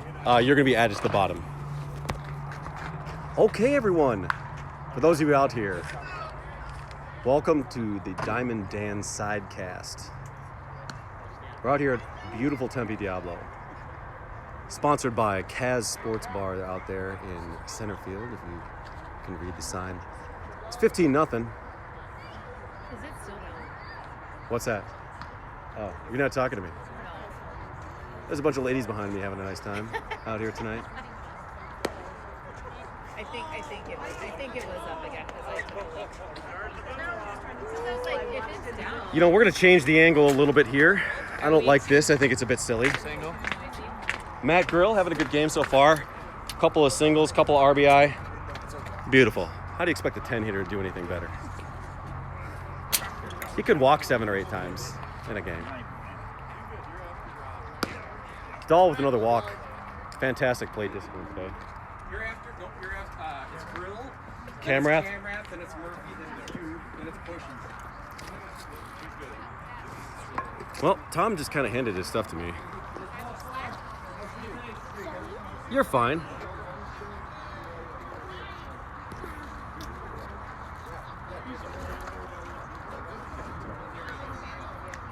So Matt Grill up here. Number 7, Matt Grill. I mean, the pitcher's having a good time despite the fact that he is not throwing strikes. I don't know what this guy's doing out here. Their manager earlier got kicked out, and it was one of the most hilarious things I've ever seen.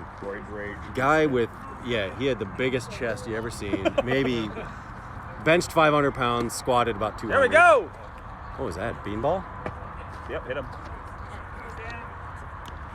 Do we check him in, Randy? I'm going to do it. Okay. Yeah, we got you, Paul. No. So for those of you out there, I'm going to put the chat. I'm going for Oh, good. I can't see you. Yellow sandwich at Camrath. There we go, sandwich! You up, Cammy? Number 16, Dan Cameron. Thank you, Tuck29. I've just got the chat on now. I love feeding my followers with requests. Is that Tuck Daddy? Tuck Daddy Productions? Tuck Daddy MM. Oh, we got okay. Bill. Yeah. What up, Tuck? Miss Bill. you, kid. Miss you, kid.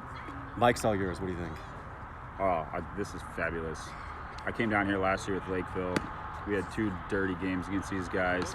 I'm hoping we score 40 tonight. Yeah. And if any of my Lakeville people are listening, that roid raging first baseman football player guy is who Diamond Dan was talking about earlier. He got kicked out in the 2nd inning because he was raging on the. Oh yeah! Wow. Oh yeah. He piped one through the left side. Yeah, Kimmy! Woo! Dolly scores. Sandwich. No idea what that means. Nice. Go ahead and continue the story. Oh yeah. Yeah, we just had some issues with that guy. So Has Randy announced? he roid raged on the 110-pound second base umpire, who's about 18 years old. I think he's made the kid shit his pants, but Yeah, the umpire is really young out there, and you know what? And He that guy actually came made and just got the in his right face call. hard. The right call. Let me tell you. They're pulling another pitcher in. Eighth pitcher of the game. This is I think the 4th? It's 5th? I think it's the 5th pitch. Fifth.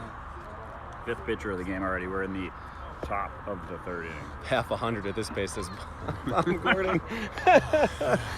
Bob, Oh, you're standing right in front of the live stream, Pat. We got important fans out there. Tucky's on. Tuck Daddy's on. Say hi to Tuck. Hey, Nick. Yeah. This is gonna go from bad to worse here, I think, for these guys. It's already Yeah, we got the worst Tommy's territory. feed, yep. Yeah, I think we got 11 in this inning. Jeez. Yep. This is unbelievable. So Bushy. We have to go back out in the field? We do. All right. I mean, you don't have to if you want to stay. No, this is great. Okay. Maybe, we might not. Good time limit. We could battle. Jesus, time limit them on the runs. I hope we score 40. I mean, to be honest, I'm on everyone right now, but taking good at bats, Tom. Right? A little rusty. I know that's why we're putting you in, buddy. You can get as hot as anyone else. Because you guys need it. Well, we do. We do. We do. No, Corcoran. We have to go back out, says Tucky laughed at you. So, yeah, Corcoran, this guy's got about, I don't know, maybe 45, 50 tops. He could have been sandbagging in warm-up, so. I mean, look at Popeye over here. So huge. Look at Popeye. Those forearms. God, this is Popeye admiration chat now, I ladies love and this. gentlemen. Because all he Can does, you zoom in on that? Can you zoom in on the chat? all beef 20. Does it You can't work? Dang. Dang. zoom in on this, unfortunately. I just wanted the viewers at home to get a real feel for those forearms. I mean, I can get up right in his business if you want. Up the middle, Tom, right? Up the middle. All day. All right, let's go. Let's go, Paul. Let's go, Mark. Well, Mr. Gordon, I was going to drag him into hitting. Bob's here. Hey, Bob. He said no, but... Beat it out, baby. Let's go! Oh, never mind. Was that 2 outs? Yeah, 2 outs. Okay. All right, we got to go back in the field. Bye, All right. everybody. Mr. Tom, it's back to you. Yeah, I get to stew about my at-bat for a whole minute.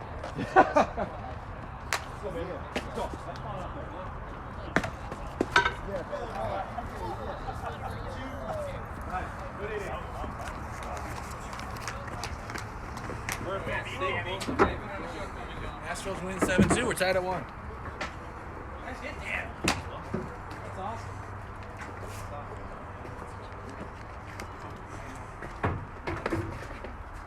Hey, Dano, nice hit.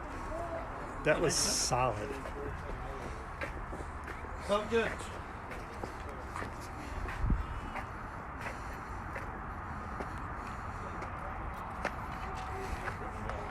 I forgot my readers. Let me go get those.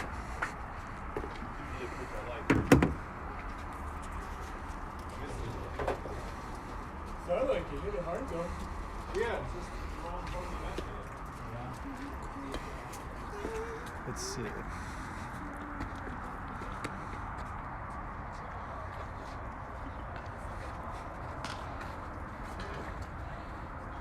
So Casey's goal tonight was to get 2 doubles. My goal tonight was to have more plate appearances than outs. I've got 2 plate appearances in the tournament, and I'm responsible for 3 outs. So, because I hit no double play, so I'm operating at a deficit right now. Hold on, I got to take my batting gloves off.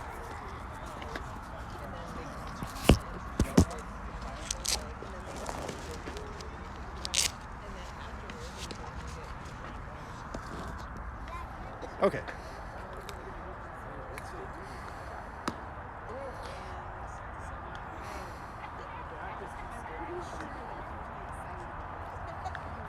So, Randy obviously is emptying the bench. I do think these guys are going to score runs. But, I mean, we've got an 18-run cushion. Number 17, Fernando Mascara. So, if you're ever going to empty the bench, I guess now is the time you do it.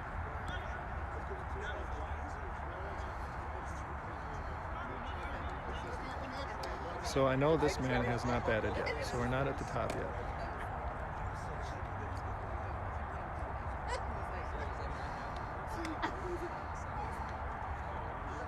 I will let Court make whatever metaphor he deems appropriate at this point, but I'm gonna study him as a hitter.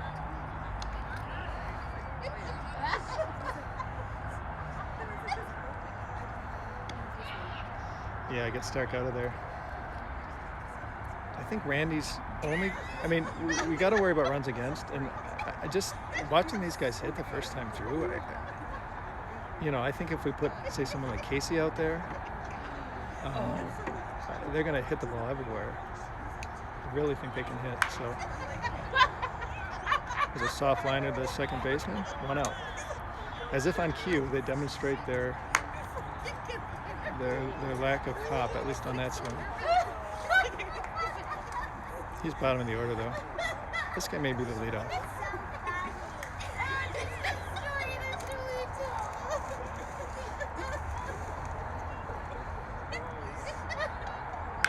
Foul ball. Pretty good swing. Number 55, Alfonso Cardenas.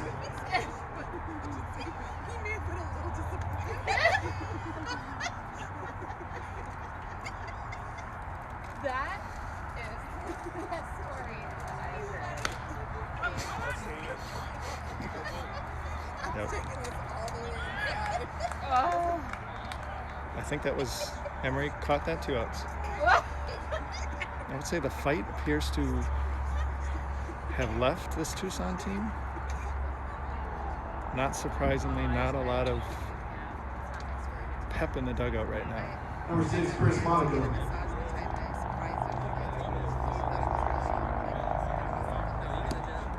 Ball 1.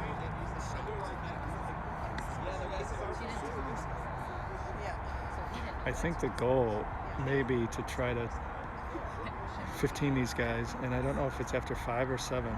So this has been pretty low stress, Nate. Had a bases loaded situation in the first, but it's 1, 2, 3 in the second. It's been a lot of time between the second and the third. I don't know how long that inning was, but half hour?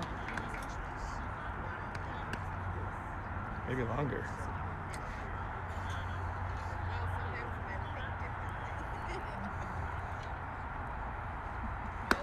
Ball 4. All right, that's right there.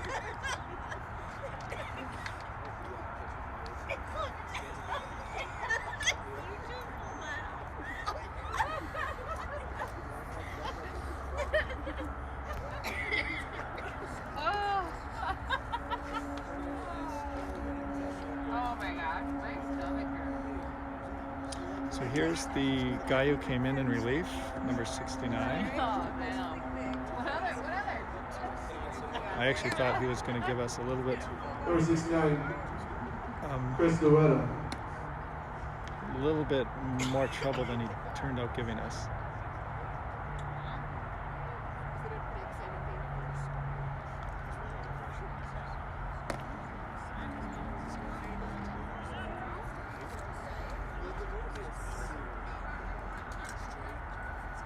It's after 7, Chris? Okay.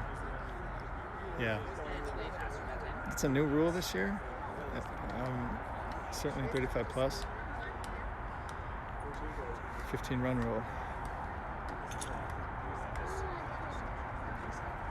I think we're only hour and 38 in, so we got a ways to go.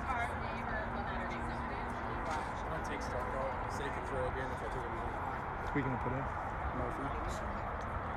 It's a little risky, but I think Murphy's gonna hammer the strike zone and do his thing. Yep. I like it. Yep. Yeah, let's get. Because if you could do, if we have options then, right? Yeah. Because you could throw a little bit on Saturday if we could get there. I think these guys can really hit. Like I think they're going to score runs. I don't think they score 18. But Plus, if they leave your guys out there, they're pitching, you're going to score more. Yep. You're going to hit next. Yeah, I know. I'm pumped. I'm stewing. You talked to Cork about the at-bat yet? Oh, that's going to Girl's go. going to make a play. No way. No way. That was insane. I wish I had time to talk about that. That was a chopper off the pitcher's glove that was moving at a good, yeah, we got that, moving at a good clip towards Matt Grill, and Matt bare-handed it and flipped it to first base. That was a play that would be on Hans's highlight reel.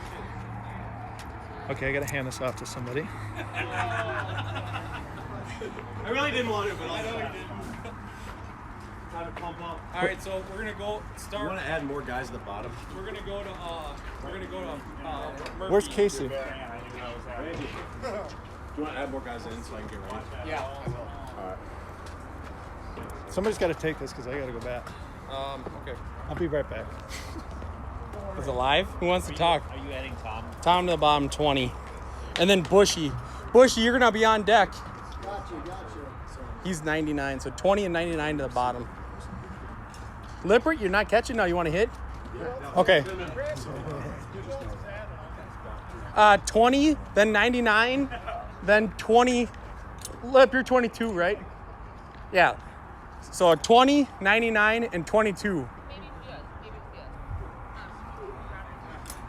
This thing's live. I got a hot mic. I can't do either most of the time.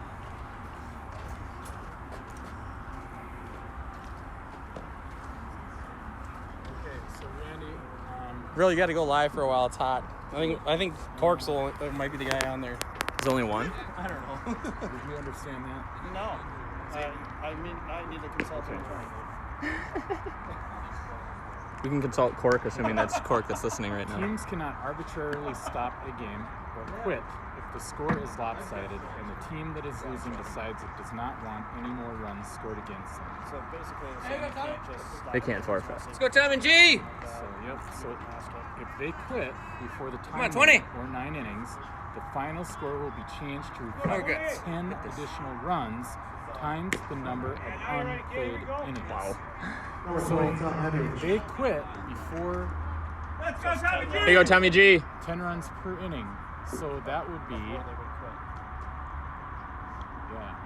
quit, It would be 78. yeah, it would be 78. That's exactly what it would be, Grill. It's right now, it would be 78. And they'd ultimately be forfeiting the entire tournament. So Essentially, they would be we're ineligible. would be. Here you go, Bushy. We're basically playing 3 hours, is what we're doing tonight. So We just got to keep our foot on the pedal, though. might as well just get comfortable because we're going to be here till 10:30. What time is it? 9:18. Here you go, Bushy. Oh shit! I might as well take it. It's almost sad to say I was trying to keep us. Here you go, Bush. Keep those hands, baby. I mean, I guess we can if they want to quit. That boy, nines.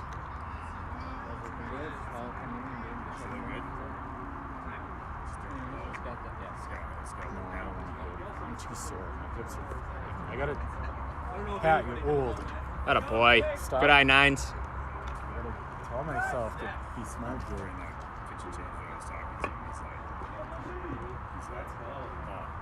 Those guys are from Tucson. I knew that guy was a Tucson. They're all from Tucson.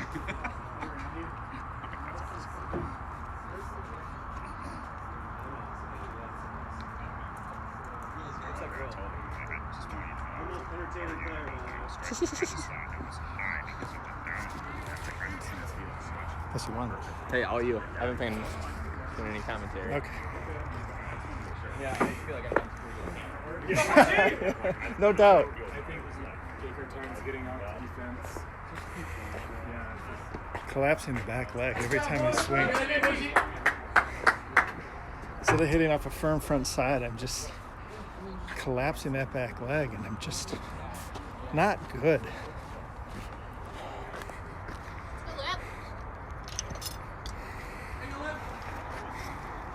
Number 22, Mike Lippert. Avoided a double play though. Okay, so we got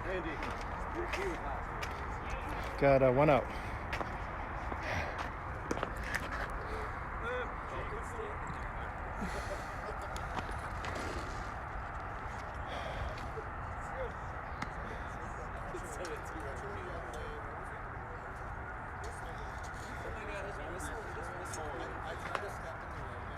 Okay, here we got Mike Lippert. Hey, Carter. Went out man on first. Are you serious? 18-0, top of the fourth. Dude, I know you're gonna show me up too. No. Yeah. No, I'm raw. I'm raw as hell. So this is Mike's first at bat this game. Mike, as you heard Casey saying, is leading the team in hitting right now. Randy gave him a couple innings off at the plate. He's putting in a lot of work behind the plate. So.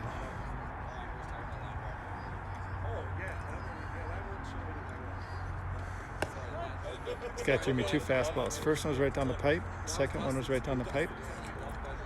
That's what you're supposed to do. Like, I squeezed it. I was like, yeah,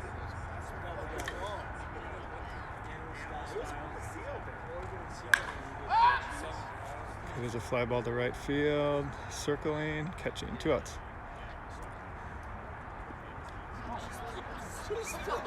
Somewhat strangely threw it to the pitcher. Number 88, Dan Pizzazza. There's a man who wants to get back to the house.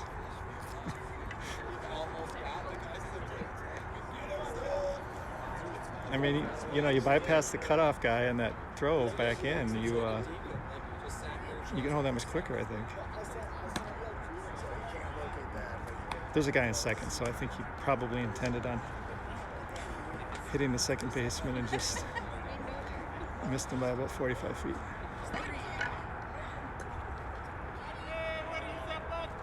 It's tough, though. Upfield out here is tough.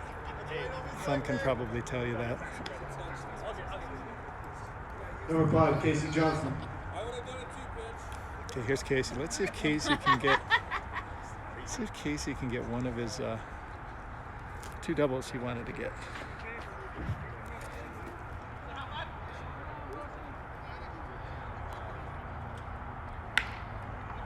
There's a end of the bat, little bobble at second. Okay, that's their first inning, holding the Mammoth without a run. I don't know if that was off the hands, maybe off end of the bat.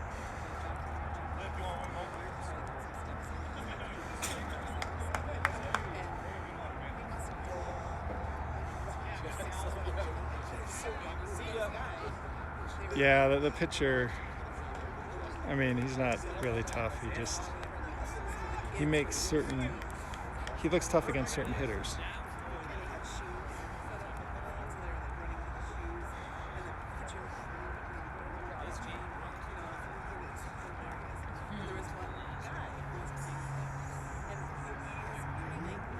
How many viewers we got right now?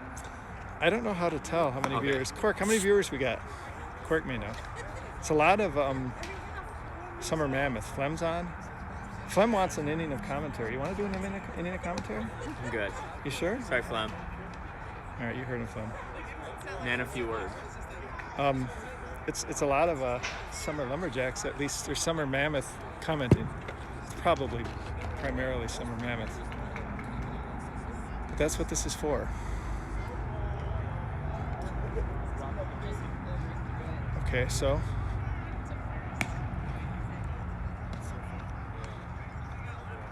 we've got Paul Murphy on the mound. So where was I? I got Casey Johnson here. Jam shot. Jam shot? I think I needed to keep my hands in, probably. Mm-hmm. So I got a little long with it and pushed it out. Pushed the hands out too late and hit it. And then too low on the hand, on the bat. It's very frustrating. It's right there. If I keep the hands in, square it up. Really neat my approach. Keep the hands in and hit good pitches. A little frustrating. It's alright. Again, it's once you start getting to an 18-0 game, I mean, the same intensity isn't there. You can't be the same player. It's my take. That's right. That's right. So we'll see about what happens this inning. They are back at the top of the order. We've taken Matt Grill out at second. Let's just do the defensive lineman again. We got Diamond Dan catching. What on earth? We've got Emery playing first base. Mike Dahl at second. Mike Lippert moves from catcher to shortstop, possibly the first time in organized baseball history where a player went from catcher to shortstop. Number 7, Anthony Encinas. Certainly that's happened in amateur baseball. I wonder if that's ever happened in the major leagues, though. Maybe one of those games where a guy played every position, but there aren't a lot of those games. We'll get Mabel metrics on that one. Third base, we got Dan Smolik. Note the pronunciation. Left field, Randy Schmidt. Center field, Billy. In right field, Bushy. I think I saw Bushy just throw his glove in the air, make a hoop with his arms, and let the glove fall through the hoop. Did I just witness that? Is Bushy an NBA fan? I may not have seen that properly. I might have to ask Bushy about that later. Okay, this is like the two-hitter. This is going to be Paul Murphy on the mound. Paul's shown a couple of innings for us. Paul plays with the Hounds in the TCMABL. Paul is a philosophy major. I learned that. He's staying in our house. Looks like there's a sign mix-up. You've got Diamond Dan back there. He doesn't catch often, but presumably he knows he has to put signs down. So the supposition here is that we're not on the same page with the signs. Dan actually caught, I think it was game 2, a couple innings. I didn't know that Dan caught. And yet here we are. Yeah, this is, I think we're going to see a lot of hard contact. Oh, nice play there. Nice play. I didn't pan over so you could see that. That was probably one of the harder hit balls tonight. Just snaked through the grass. I mean, did not, the belly of that baseball did not leave the grass. And Lip just sucked it up and threw a strike to Emery. Batter gave up after about 15 steps. Good for Paul to get the first out. This will be a test of Torrey's theory that these guys struggle a little bit more against softer pitching. Paul doesn't throw quite as hard as Nate does. Works a lot off the plate with his off-speed stuff.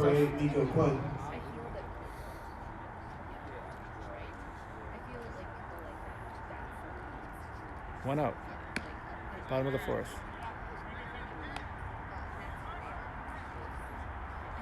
Somehow, incredibly, it's 18-0.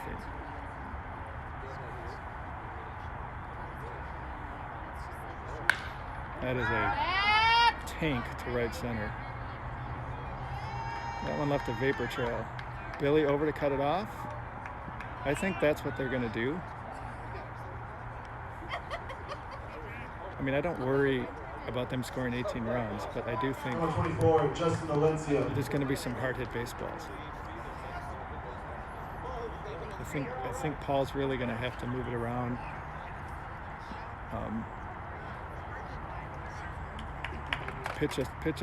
Take smart approaches, hit his spots.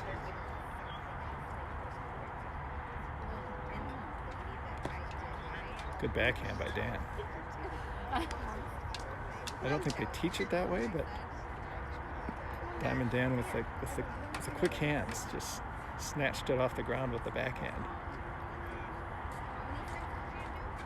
All right, there's a ground ball to third that's going to get through. Oh, Lip cuts it off. An impressive display of agility and speed from a guy who's caught almost every inning down here. That's not true. I think Diamond Dan's probably got, I don't know, maybe 10 innings total, but still. Lip is man of many positions. This guy looks like a killer. I think he was a little late on Nate's fastball. We'll see what he does with Paul's. Paul's thrown a lot of off-speed stuff. It's a fastball. Down. One out. Let's get the second out.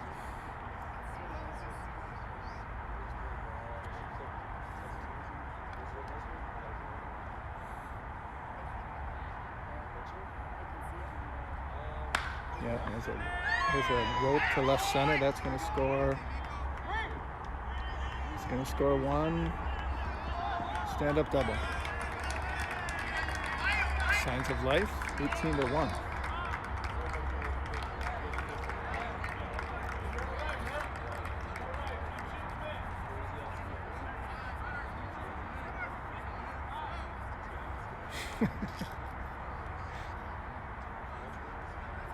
Number 26, Justin Kearns. It really was well struck, Bob. In his defense.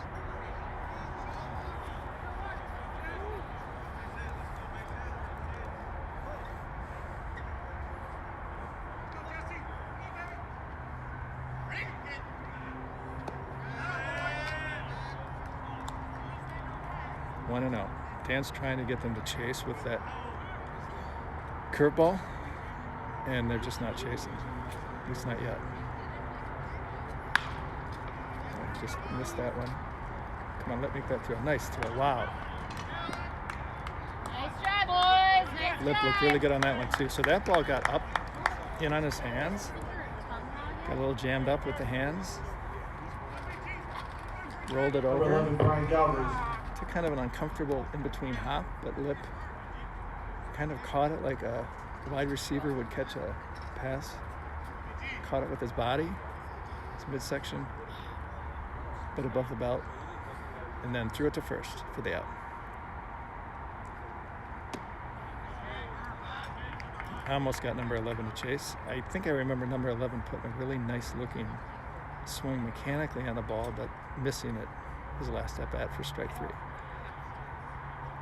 See what this change of pace does to his fortunes in the box. 18-2, bottom of the 4th, 2 outs. Man on second. That's a nice looking swing. He looks a little older, maybe? Maybe not. Hard to tell. Yeah, he looks like he might be my age. If so, tip of the cap. It's a better looking swing than I got. Let's see what he does here. That's it. That's a line drive to center. It's going to drop. Another run in. Or maybe not. Maybe not. Here's the throw. Nope. Oh, nice throw. So number 18 didn't exactly turn on the turbojets rounding third. Billy actually had a play at the plate. It's a line drive to center, throw all the way home. Runner got in. Man on first, 2 outs. 18-3. Number 13, Johnny Gastelum.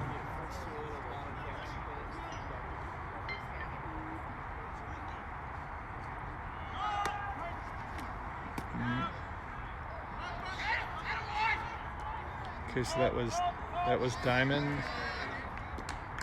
A stolen base attempt. Diamond threw it down with a grunt. Ball got by Mike Dahl. Runner moves to third.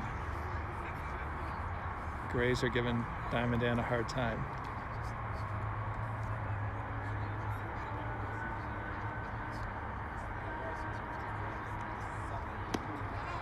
Yeah, he shook his head. He's like, I'm not swinging at that pitch.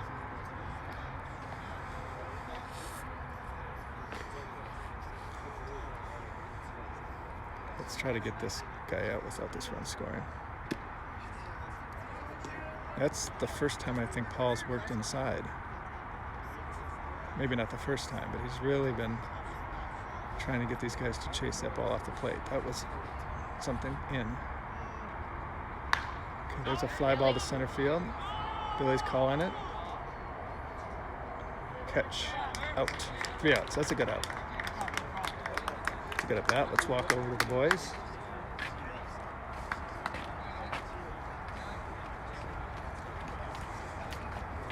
We'll do a flyby.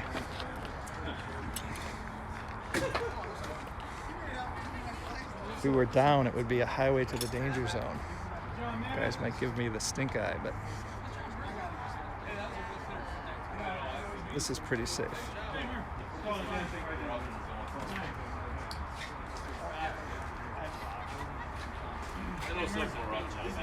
Hey, attaboy, Paul.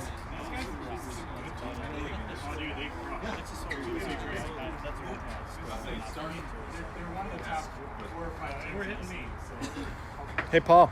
Nice work. These guys can really hit. They can really hit. Getting the reps in. Yeah, good work. Hey, keep it up, guys. Let's go. Here we go, boys. Here we go. Put on the gas. Put on the gas. Let's get some runs. How you feel out there, Paul? It feels good. Ball's just up a little bit.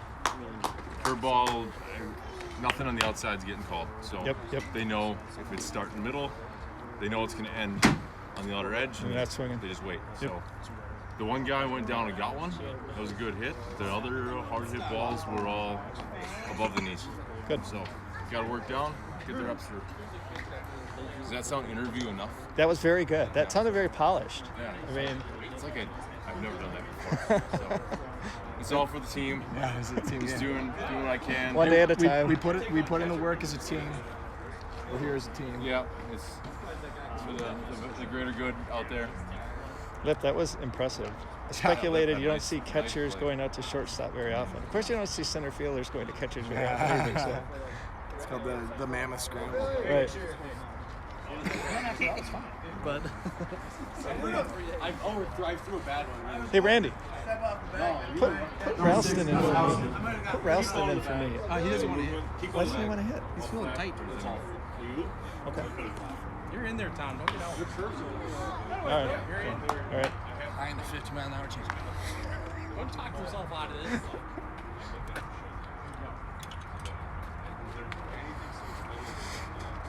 You know me too well, Randy. It's like in 10 batters, 3 times. Ooh, that was some kind of ephus. Or when I throw it, palm ball.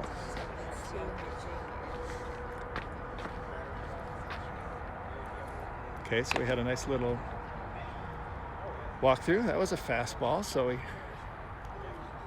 he changed speeds with a 35-mile-an-hour ephus, and then he came back with his, lower 60? Probably not even that. Probably. That's an Ibex fastball. That's a 65 level Ibex fastball. See what Billy does. Got him to chase.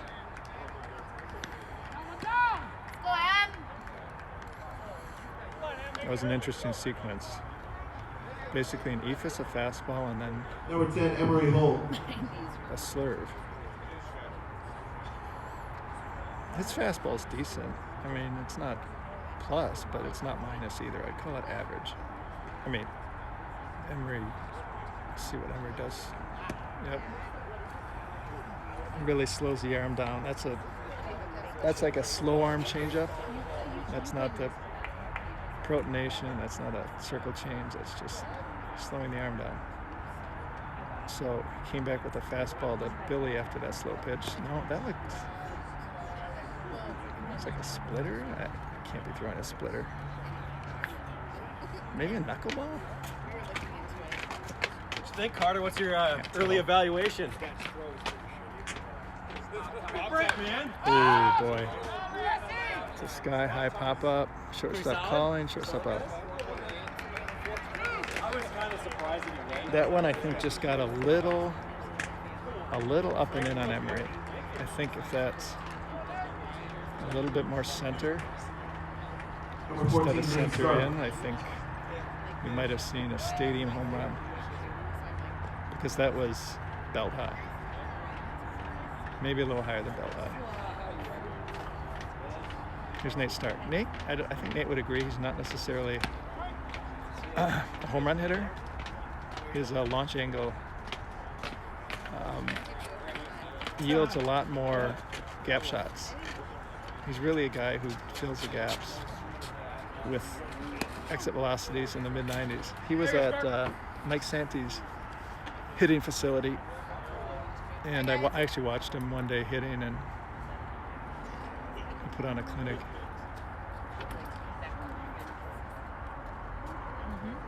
That's out.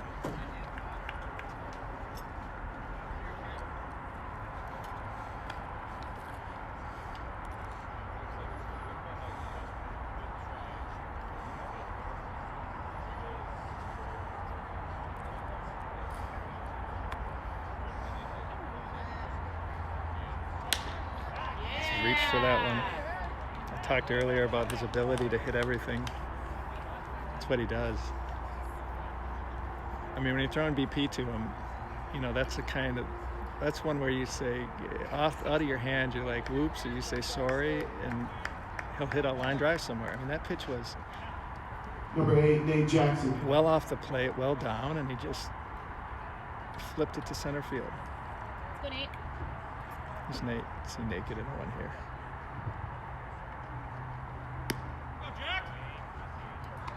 I think Nate's capable of hitting a home run. I think I mentioned this the other day. And I've said this about 6 times tonight, but I threw BP to these guys. And I'd never seen really Nate hit up close. I'd never thrown BP. Never seen him in the cage. He's got really quick hands. He's really short to the ball, and I described his bat as kind of flashing through the zone.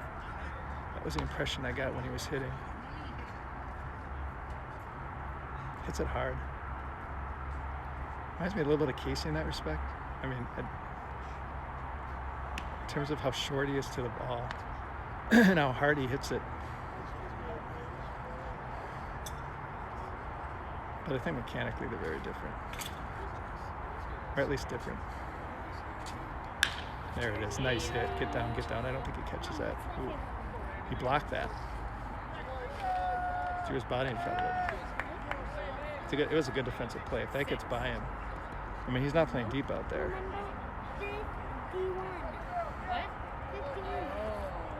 I think that goes all the way to the fence. Number 9, Randy Schmidt. Yeah, Lipstad. You know, they're a mix of, I would say, big bone men and athletes. I mean, not that you can't be athletic and big bone. There's really no diplomatic way to talk about body shape, so I try to avoid it, except for those unfortunate times when I make comments I shouldn't make about body shapes. But yeah, I mean, they got a mix of guys who,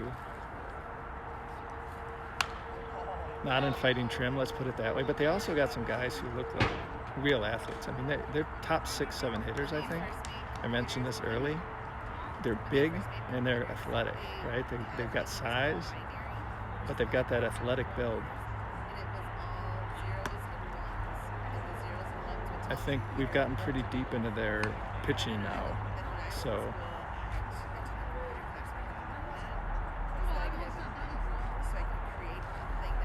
Yeah, I mean, the right fielder, he, I guess I wouldn't describe him in as big and athletic. Number 17, Dan Smolik.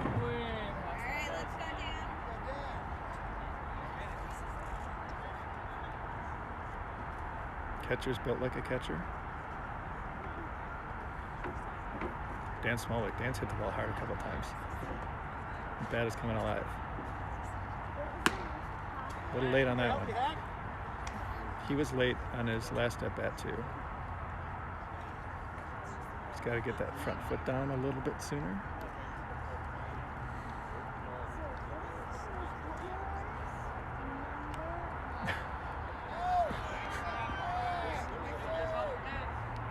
I don't think the bench was too happy with Dan's effort there. That was a one of those ephus pitches that Dan just didn't move for. Kind of hit his leg on the way down and kind of almost popped straight up and then just landed and didn't move. It was a little bit like in the Lord of the Rings when Gandalf is visiting Bilbo and the ring is just sitting there when he enters the Hobbit hole, and he's looking at it from above. The ball is just kind of sitting there really heavily in the dirt after it hit Dan. Come on, Mike.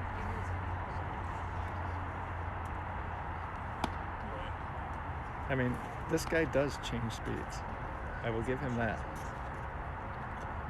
I think the fastball's got enough giddy up that you got to respect it, and then he comes back with that really slow off-speed stuff.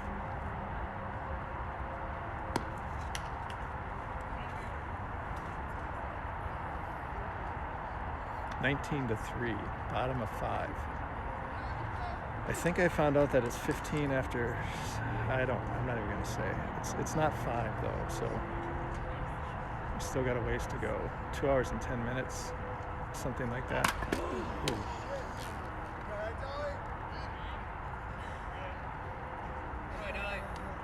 Dolly giving a thumbs up. I think he gave the pitcher the thumbs up, I think. Wanted to make sure.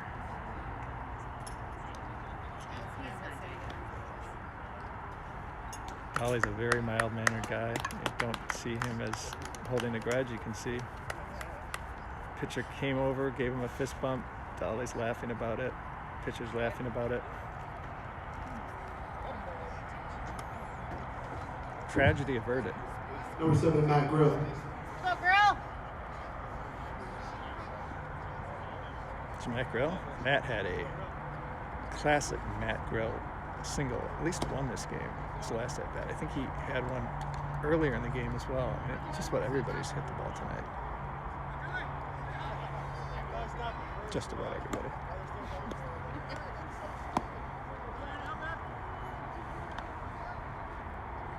So tomorrow we play at, I think, 10:30 Arizona time, which was what, 12:30 back home. We play an Oklahoma team that really struggled last year. I don't know how they're doing this year, but they were winless last year. It's a ground ball. Ooh, cup check.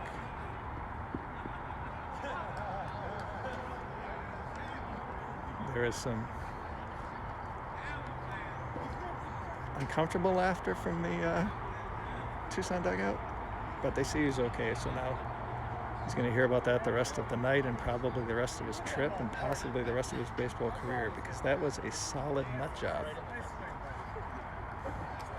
Basically trapped it between his glove and, one would hope, his cup.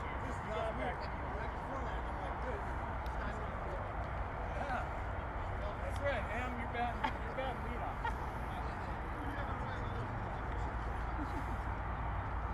You try and make it to 10:30? Well, no. So the rule is if they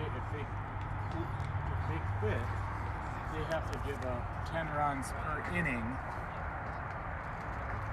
to the 9th inning. So if they quit right now, they would have to give up 10 in the 6th, 10 in the 7th, 10 in the 8th, 10 in the 9th. So they would have to give up 50 runs for the tournament. So they would have, so runs allowed, they would have 53 runs. So the score, or the score would be 70-3 essentially. This game would be 70-3 right now. If they quit right now.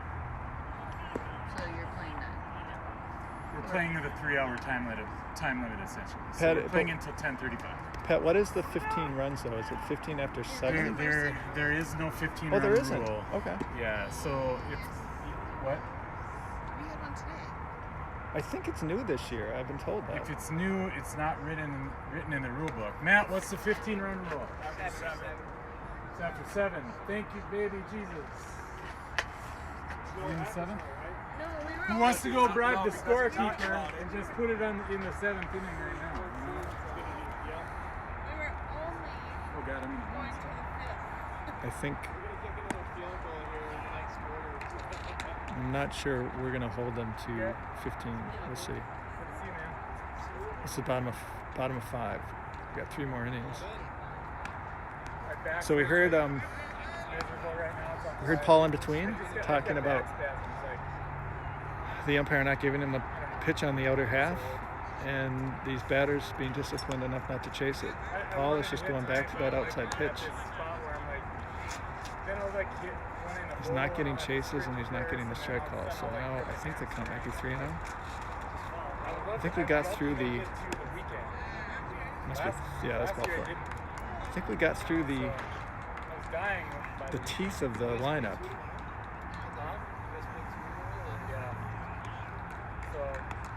Number 55, Alfonso Cardenas. So yeah, we have a game tomorrow, 12:30 Oklahoma. I'll let Pat do this. And California Reds. Reds, nice. What are they doing? I think they're the same as us. I think they'll be 3-1. So How's Oklahoma?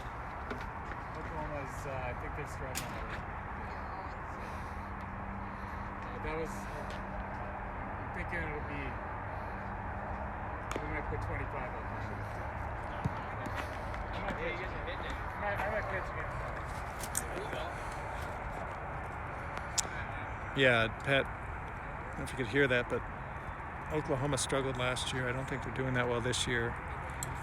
This might be their 6th game tomorrow. It's at least their 5th, possibly their 6th. So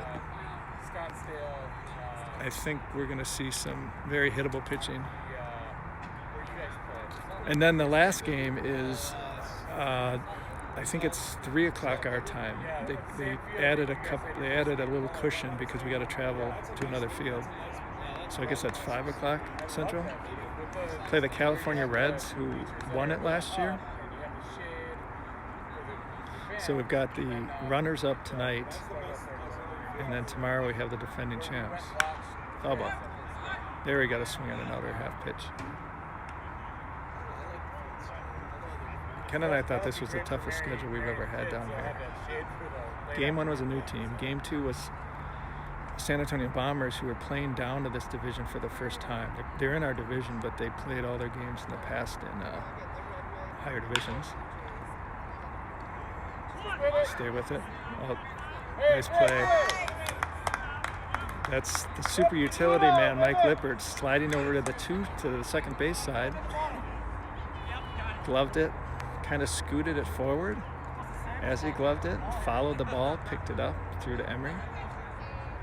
So yeah, first game, new team, we handled them pretty easily. Second game was against Puerto Rico. Second game was against San Antonio, a team that was playing in the Cactus for the first time. They beat us by 1. Really exciting ending. You should check that stream out if you haven't. Third game was Puerto Rico. That was the stunner of the tournament until tonight, at least, because they were a Mountain Division team playing down to Cactus for schedule diversification reasons. They have fewer teams in that division. It's a nice line drive to center, but Nice try. okay, that was a soft liner to Casey, who tried to run down the man on second, but he could not chase him down, so he got back to the bag. So 2 outs. We beat Puerto Rico, which was a surprise again because they were an upper division team. And then this game tonight we anticipated would be a real heavyweight fight because they're the runners-up last year.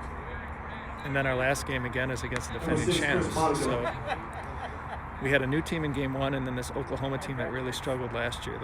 Those were the 2 games that we thought could get us to 2 wins, and then we weren't sure how we were going to get, where the other 2 were going to get to, that we thought we need to get to 4. But if we hold on tonight, we'll be 3-1. Looking pretty good going into that Oklahoma game tomorrow. There's a soft liner to left, more than a soft liner. Oh my goodness. Good throw. So that was kind of a soft fly ball line drive to left field. How many games have you guys done this week? That's Mike Dahlin left. Just the one. Made a strong throw home. Surprise. But guy scored from second. So scores 20-4, 2 outs. Bottom of the 5th. Lip has moved to second base. Casey's moved to shortstop. Smolik is at third. We got our 6th game. We played 5. Dahlin left. Billy in center and Bushy out in right.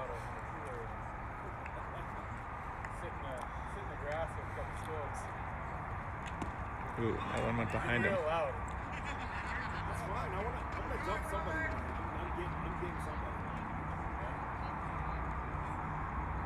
That one just got away from Paul. We got Clearly no reason Paul would want to be hitting this guy. 2 father-son games. Tomorrow I was playing. We play the Seattle Royals. Oh, they're good. Yeah, they're good. Have you guys done a 75 plus game yet? Oh, yeah, I do. We saw it. It was before our game. It was 65. The outfielders play me. It was 65. Boy, that is a seed. So 1 year. Goes fouled on the right field line. Looks like we're at about 220 on this stream, and we started at right about game time. So we got to hold on for another 40 minutes, probably 45 maybe. Oh, there's a. Oh my God. Okay, that was probably a 95 exit velocity hooking line drive to Emery at first. Emery gloved it. I mean, it had this nasty hook on it. Emery gloved it, but it popped out of his glove. Trickled toward Lip at second. No play at the guy at first. First and third. I mean, he hit that hard enough to deserve the hit. You can see Emery laughing with the guy at first base. I think Emery said, hit that pretty hard, bud. Or brah. I don't think Emery says brah. Brother.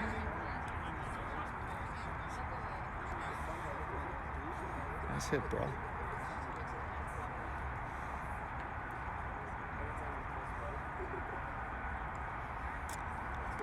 So I think we're bottom middle of the order right now. Somewhere in the 7 hole, something like that. No, that is stroked. Right at... Oh! We're going to catch the... Congratulations. Everybody loves Bushy so much. This should be fun. That was a really nice catch. It was another launched shot to right. Bushy used every inch of his, 6'3" frame to reach up and catch it.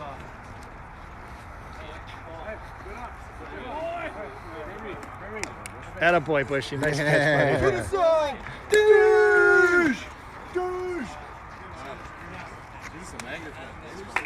I think that's a video game reference. 51 years old, so I can't be sure.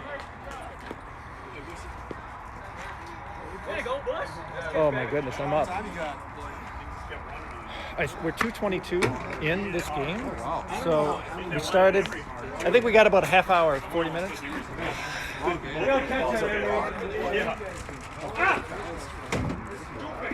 you gotta do is hold it. You gotta go bat. All right. Exactly where you found it. I like the commentary on second base. That's what it's called.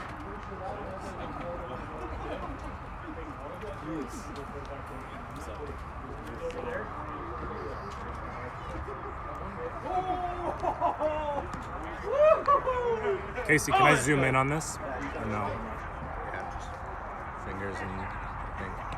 It doesn't seem like it can. 20 to 4. Hey, Bob Gordon. What's we got? Ludi? Cork? Got Casey and Nate here. Just a little recap. We got 6 in the first, 1 in the second, and then 11 in the third. We got shutout. No, 4. Yep, we scored Is that 10. a 10? Opposite of shutout. Okay. Scoring every inning. 10 in the fourth, and then 2. Plus. No. That would be more than 20. Oh, let's focus on the game here. 6, 7, 8. Yeah. 18, 20. Be a great blackjack. You got all the stats. Score. Casey did that. Oh my God. That's coming into today, so you're padding it. I went 0 for 1 with like 8 walks. Oh, well. Yeah, Yeah, you're good. All right. His on base percentage is outrageous. So is it What did that was Dan Camrath? What did he do his Emery has 8 at bats. his first time up? That's hilarious. He's batting 1,000. He's still batting Just 1,000. so that the fans know, the score is 4 to 20. Yeah, I did a little book. 4 to 20. Sitting up by the pool. Oh, okay.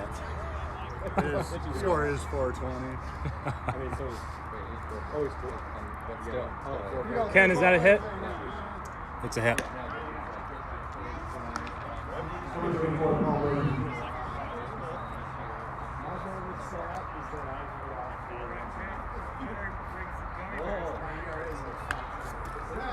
All right, we got Paul Murphy up. I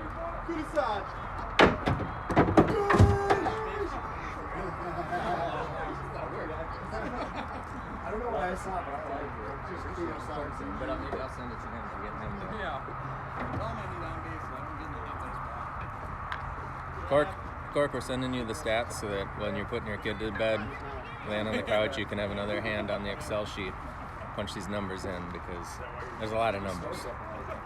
I'm not going to sit there and do my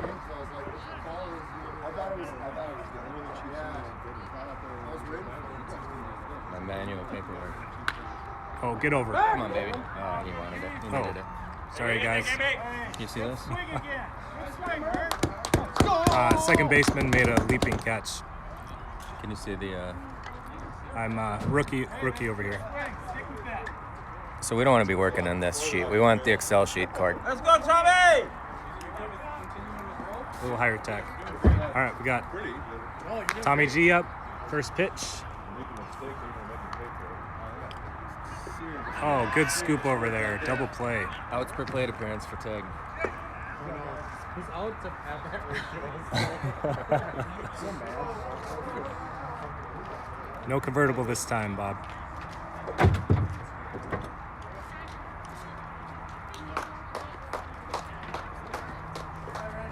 What do you think, Bushy?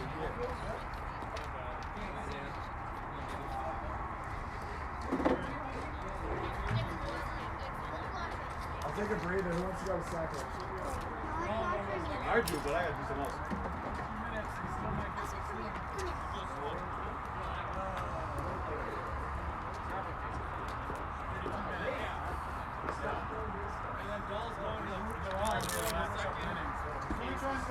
They show him the grassy hill here.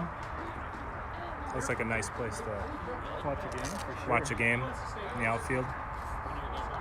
Their spring training, they're out there with their blankets. Yeah.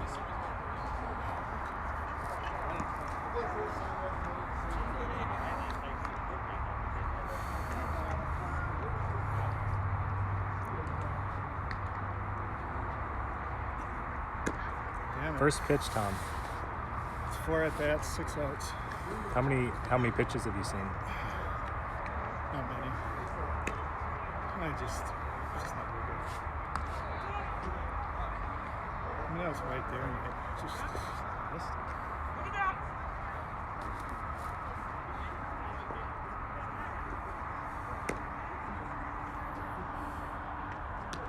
That might A get nice throw.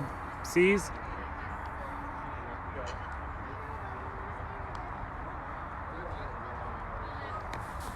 Oh. Nice throw, Emery. Right in the dugout. Number 8, Nico Quinn. This guy can hit. Be careful, guys. I think this guy's going to hit a C.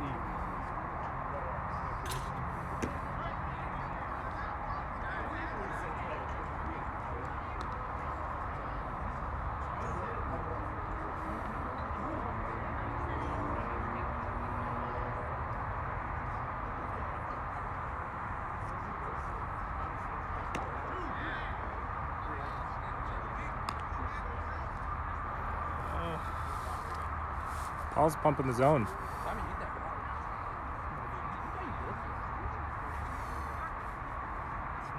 pitch, I rolled over. No, I didn't stay inside. I wanted to get him to get the bat through on the fastball. Was it a good pitch? Yeah, it's good. I mean, I barreled it. That's through the hole. He's a good hitter.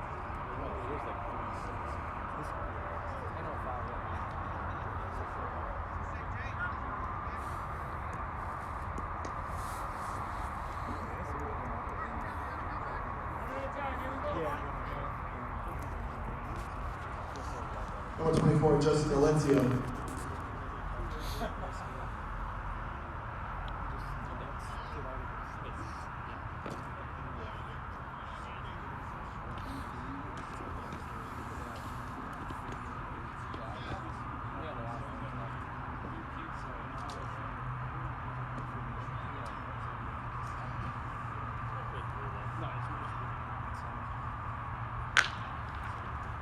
Foul ball.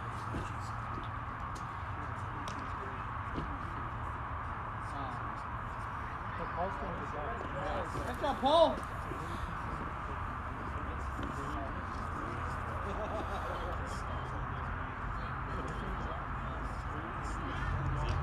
I think Tom, health and wellness check on Tom. Are you done stewing? Are you back to commentator mode? I can do it, yeah. Okay. Unless you want to keep Cork, doing it. well, Cork's a little worried about you, so. No, I've kind of given up on being much of a contributor to this series, but I can do the streaming. You know, I can do that. Start. Think you guys throw the ball on Saturday? I think so. Even if it's last innings. Yeah. Start at least. Championship. Okay. That means it could be Friday. Could be the Jackson and Grill. You looked really good. You felt really good. You looked really good. Yeah. Really good. The breaking ball was great. I have a bad angle, but The ball, this dirt is really, it's really dusty. Like it needs to be sprayed down or something because it's super dusty. And anytime the ball touches the dirt, the ball just gets super slick. That's hit pretty hard.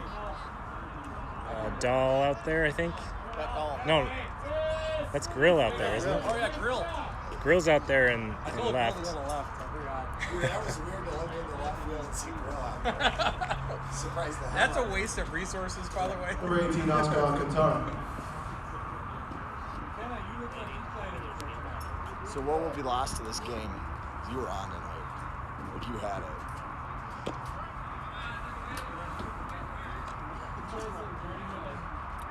Yeah, I felt good. That fastballs. third inning though, Yeah. I couldn't get up for it. Oh no, I mean, You know, the intensity was just gone by that point. 32-minute break. Yeah. But those balls, I get what you're. Yeah. There's no tackiness to them. Yeah, none.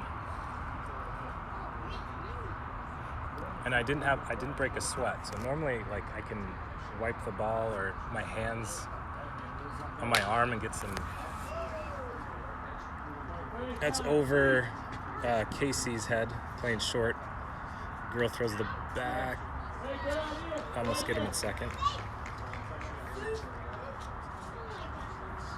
It's not like Grill needs to pitch. You know, why not throw 170-foot back picks? Back for the guy at 20-4. Number 26, Jesse Kurtz.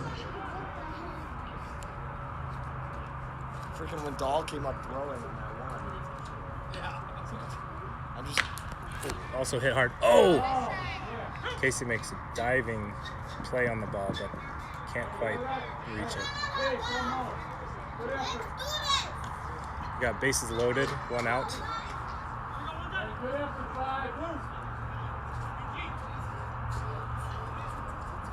This is that old guy. Grill. Number 11, Brian Galvez. Grill!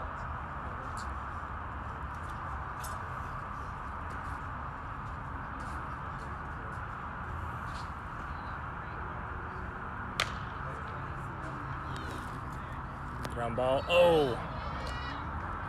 Not sure if that was a bad feed to Dahl at second. Trying to turn two. They don't get any outs there. 2 runs coming to score there. So we're at 20-6 now.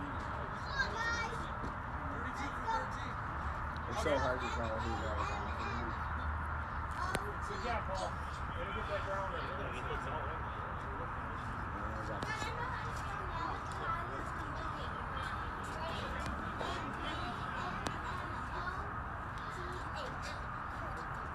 Tom keeps moving further and further away from the feed here, so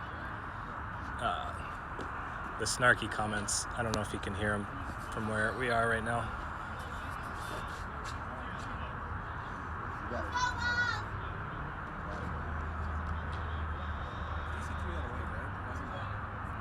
I couldn't tell. It looked like maybe a bad Nice feed. work, Dan. Good job back there.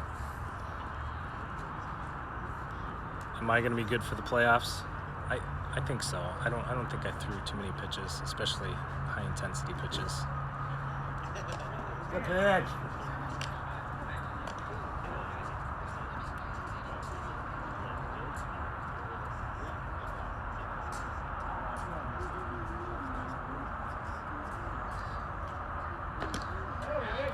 There, baby.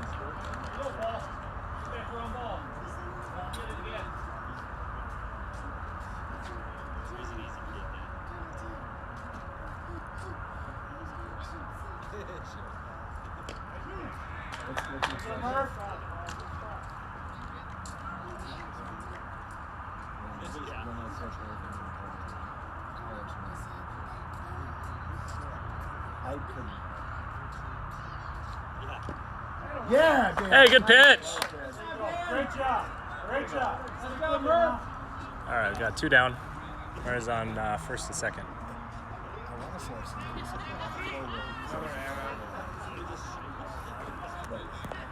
say 7%. So Tom, I don't know how much you talked about the ejection earlier, but before the game, I was walking around the concourse here, and that manager, is he a manager? I don't know who he is. Part of the managing team. Yeah. Another guy came out for pitching change. So someone came up to him and got a selfie with him. Oh, really? Yeah. So I didn't recognize him, but Well, he was built like an athlete. yeah. I wonder if he's minor league experience. That might explain. That's hit pretty well. Bill's tracking it. Oh, he drops it. 2 runs coming in. And runner pulls in at second base.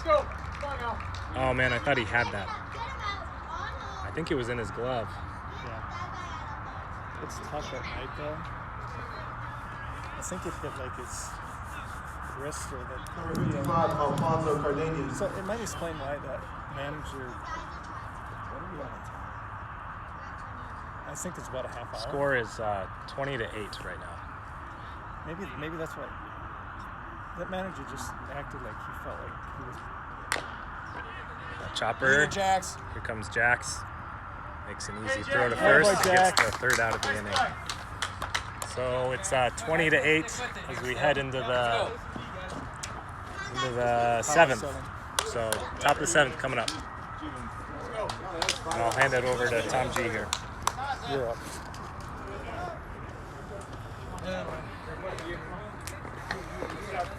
Great squeeze on that one. Okay. 20-8. I think we're at about the 235 mark. We are no longer up by 15. Good news is we're rolling the order over, so this could be a good inning for us. I think Lip is up and then maybe top. Some shaky defense there that inning.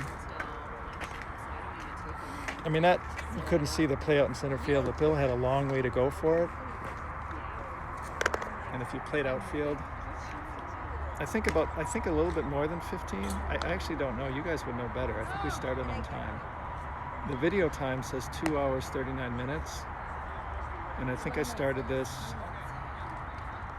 a little bit before game time, which would suggest maybe we have a little bit more than 20 minutes, but it's close. Just gotta hold on.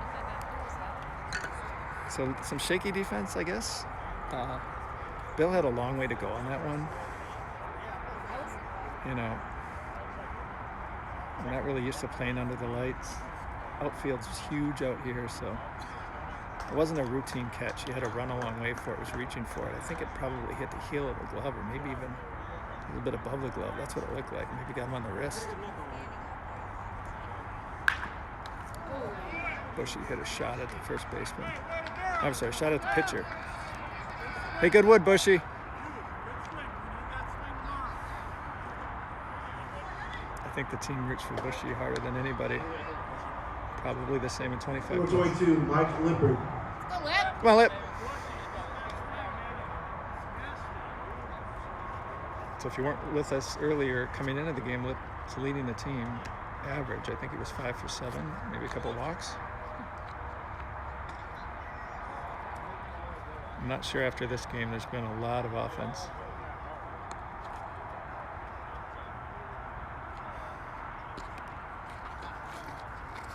It would be nice just to soak up some minutes here, even if we don't score runs.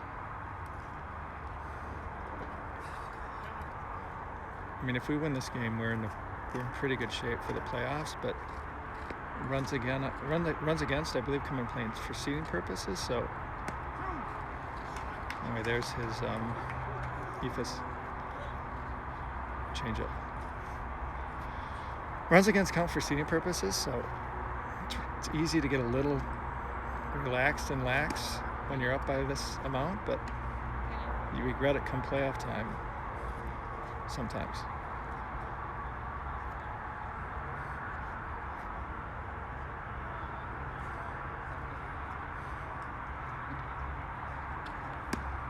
Pitch is off the plate.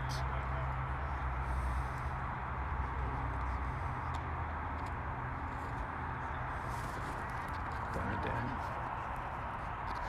preparing for the at-bat. Get them both in. There it is. It's foul ball, third base.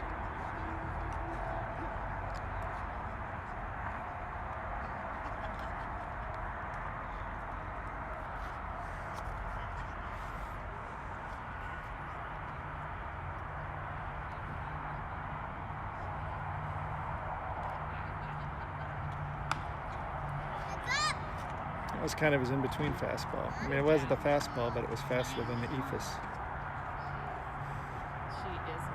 This guy gets by with moxie.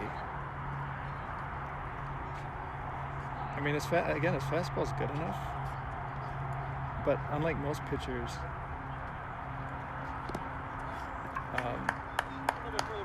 I mean, pitchers change speed, but with that Ephus, it's a big difference. Looks like we have a bat crew tonight. I don't know whose child that is. Number 88, Dan Kazaza. And hope she belongs to one of us. Come on, Diamond. Diamond Dan. See Diamond Dan turn on one. Diamond Dan hit a bottle rocket to left, cleared the bases against Puerto Rico.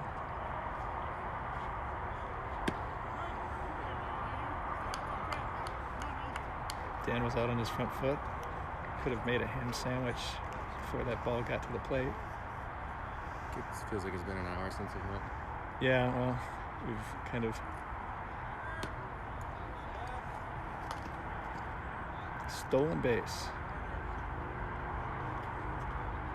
Don't think that's going to go down too well with the Tucson team. Let's go, Dan. I mean, runs against matter. I wonder what the catcher's saying. I think they're talking about that as we speak. Yep. Catcher's umpires separating. Let's go, Dan. Play ball. The catcher's not happy. Clearly about that stolen base. Dan is not a guy who backs down in a conversation. Hey, Billy, remind Dan that we need him tomorrow, Billy. Billy, remind him we need him tomorrow. Somebody remind him.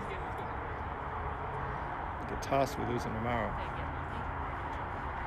Dan might catch one in the ear hole.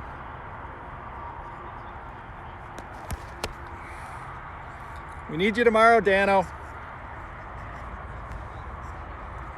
I worry what happens here if Dan gets hit. We'll see. Okay.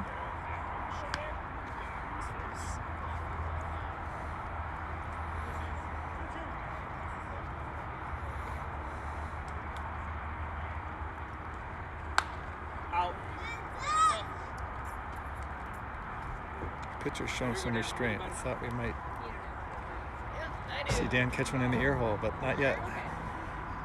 Clearly the catcher was not happy.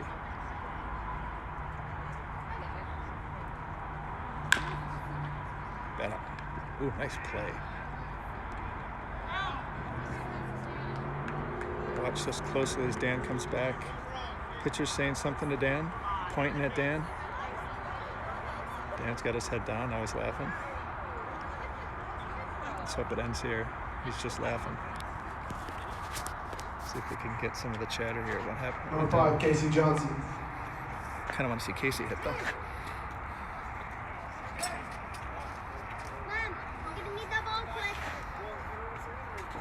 I think what Lippert would say, what Mike would say, is that runs against matter.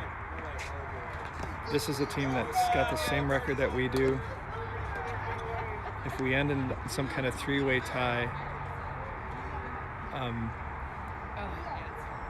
you know, it's not head-to-head anymore, it's runs against. So we have incentive to,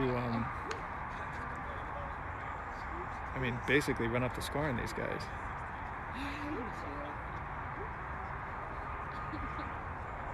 The incentive is built into the playoff structure is what I'm saying. That's going to be a hit up the middle. That's nice. Casey's got a pretty even-keeled demeanor. I don't think we're going to see any. He's doing that Mammoth again, I think. I think that's what we decided it was earlier tonight. Not a seizure. It's a mammoth showing its tusks.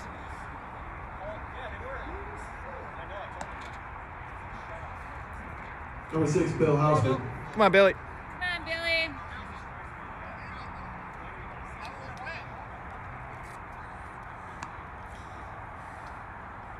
I mean, frankly, I understand why they're frustrated with that stolen base. If it's just a regular season game where you don't have this playoff structure, certainly you get upset. But with this playoff structure, I don't think it's as black and white. I wonder what the chat's saying. Let's see. So there's some opinions here. Definitely a D move. I think that's Cork.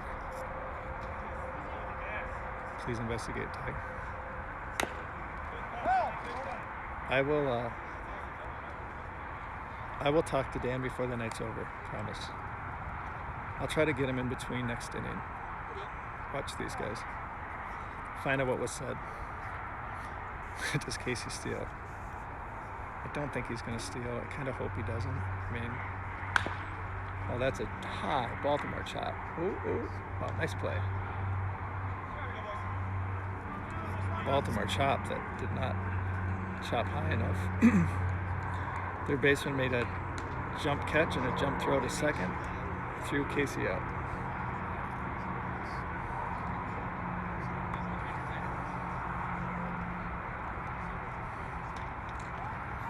We'll find out what happened when that diamond comes in. So we picked up one more, 21-8. I'm curious, Cork, so do you think, let me scroll down. Right on Q tag, I don't know what I did. Maybe when I pummeled. Of course, it was still a hustle. Good Billy creeping, definitely a D move. I think Cork is of the opinion that maybe he shouldn't have stolen. Or maybe Cork's referring to what the catcher was saying. Now this is interesting. Diamond Dan is setting up behind home plate, so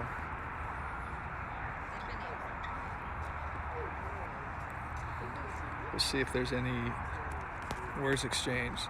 Dan is just not one to back down from a rhetorical confrontation. A verbal spat. Dan will stand his ground.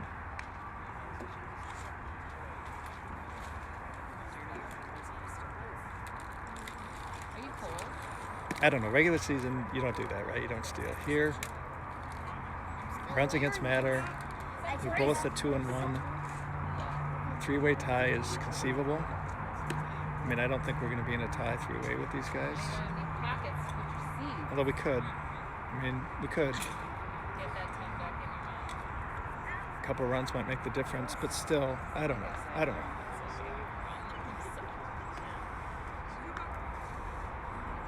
This will be discussed tonight James in the hot tub. I will deflect any talk of my performance to this subject. So this will be thoroughly vetted tonight over a couple of beers as we have a good soak.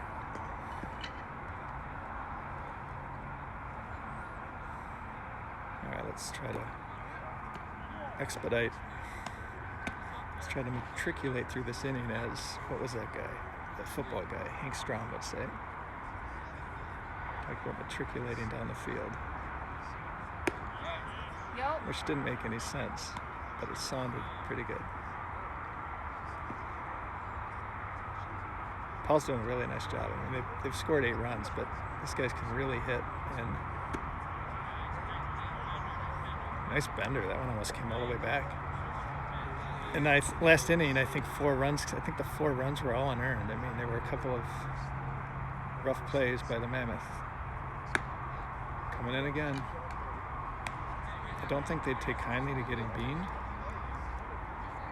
I mean, if they were inclined to take offense to it, they could.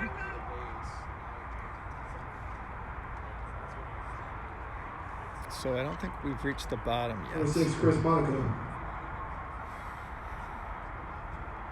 It's kind of a geographical marker for the bottom of this order that I noted early in the game. A landmark, if you will. So I should be able to let you know. No, we must be. Wait, this is 69. We must have turned the lineup over. This might be the leadoff guy. Yeah. Okay, we're moving into the danger portion of the lineup.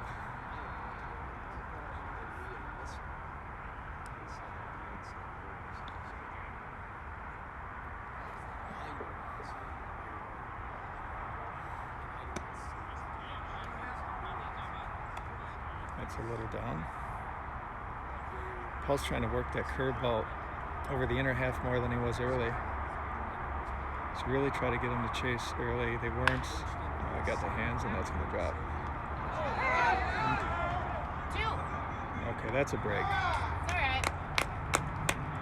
That's a soft liner to center. Mike Dahl covered a lot of ground to get to it, but it popped out of his glove. Fortunately, the guy at first was kind of stuck in no man's land because it looked like it was going to get caught. Mike retrieved the ball, threw it to Casey, who was covering second base. Got the force out, 1 out. 21-8, bottom of 7. Wow, that is a big swing. That is a stadium home run swing. I think Bushy took a few steps back. I'm gonna watch Bushy here. It's down to a crouch.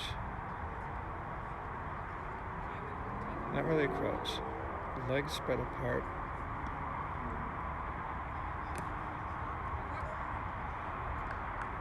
Bushy made a really nice, down to some toe touches, as one does in the outfield. He made a really nice catch a couple innings ago. Kind of a jumping catch on a really hard line drive. Ooh, that is a crack to left center. Didn't get all of it. Matt Grill caught it. The wrong guy. My goodness. So I don't know what the guy in first was thinking, but fly ball to Matt. Matt Grill caught it, and he threw a fastball to first base. One hopper on the letters. I mean, I don't think Emery had to move his glove. Let's go and talk to Dan and see what's going on.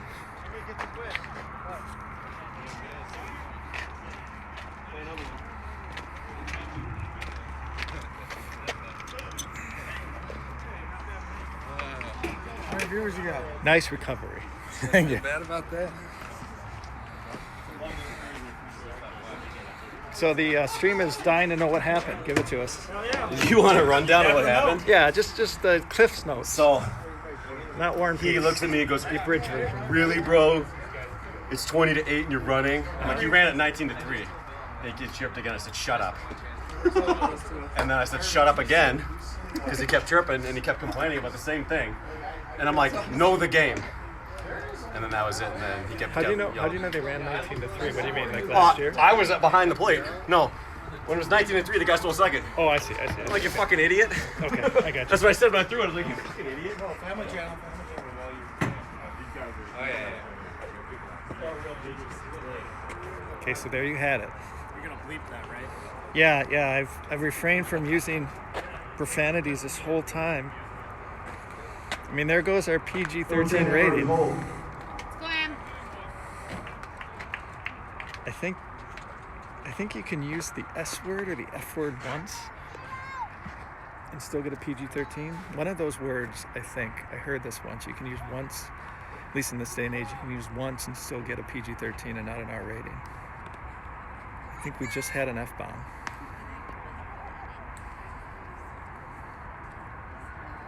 But we're probably still PG-13 at this point.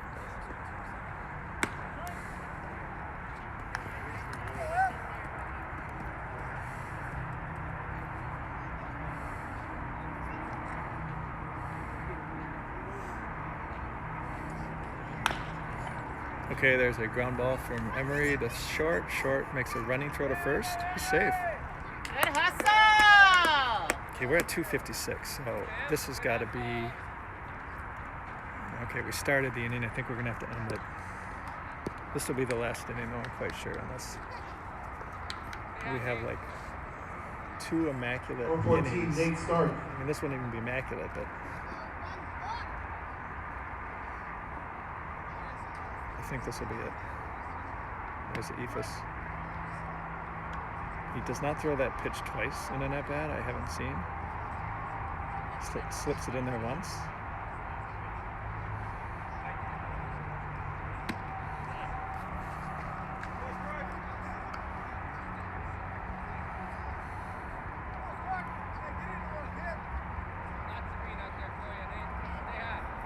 Nate feels due for some kind of cannon shot. Ooh, he tried it right there.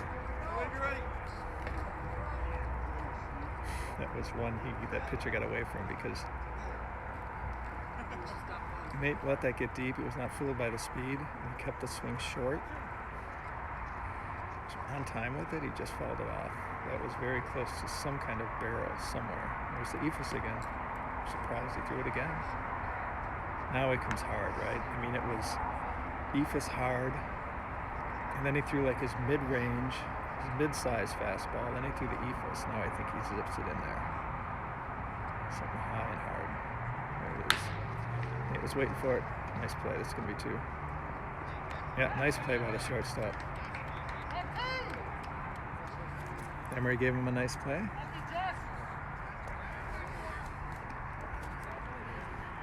He fielded that charging on the run. Number 8, Nate Jackson. Threw off of 1 foot while running to the second baseman. 2 outs. Ephus.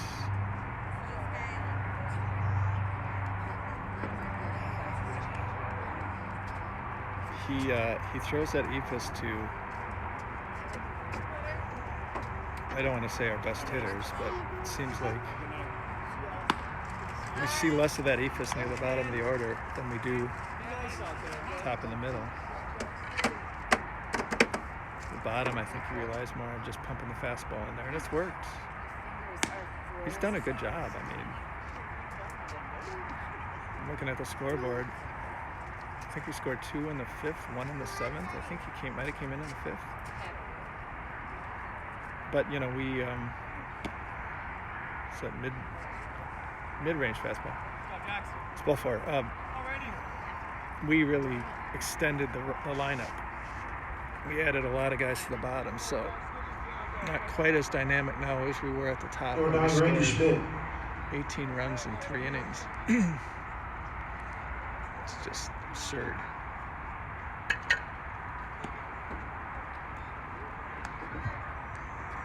Okay, this is that Ephus again to Randy. Randy would have been way out in front of it. I don't think the Ephus is a pitch that Randy would generally want to face and generally do very well against. I think he prefers something firmer. And I think most of these guys would. But Randy in particular.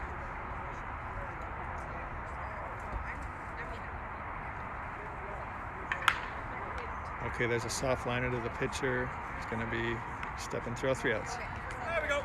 End of the bat for Randy. Okay, I believe this will be the last inning. After the game, we'll take the camera through the handshake line. I think there's going to be a certain amount of sullenness, some constipated looks.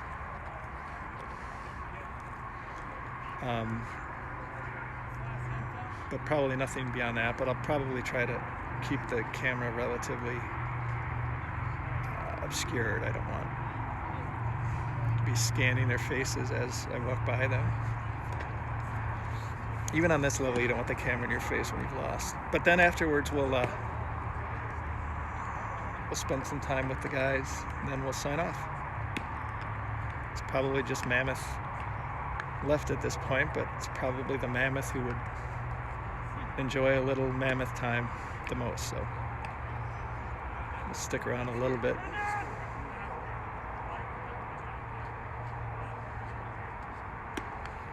Paul's done a nice job.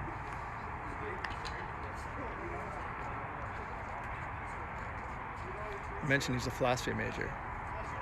The only other philosophy major I've met while playing baseball was Chris Gigstad. So it's been really fun having Paul in the house. Number 7, Anthony Encinas. Smart guy.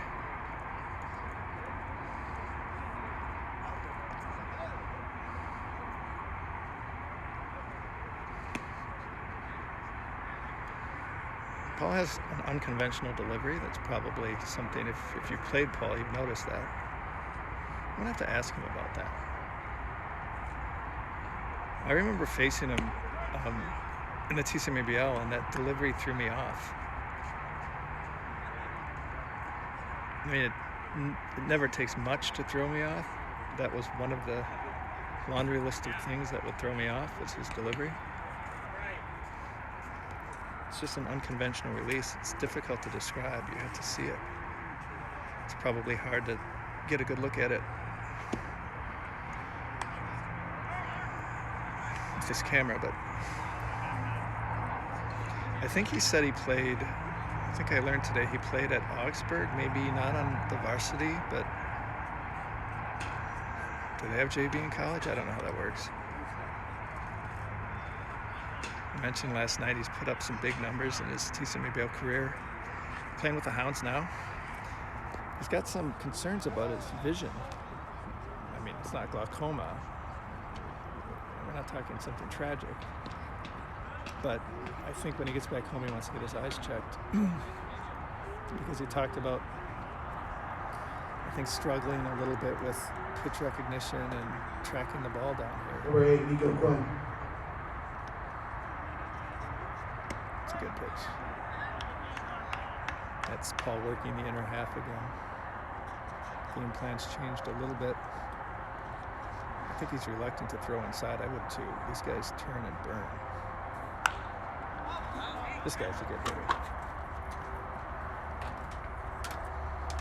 Paul got away with one there. I think this might be their 3-hitter or their 4-hitter.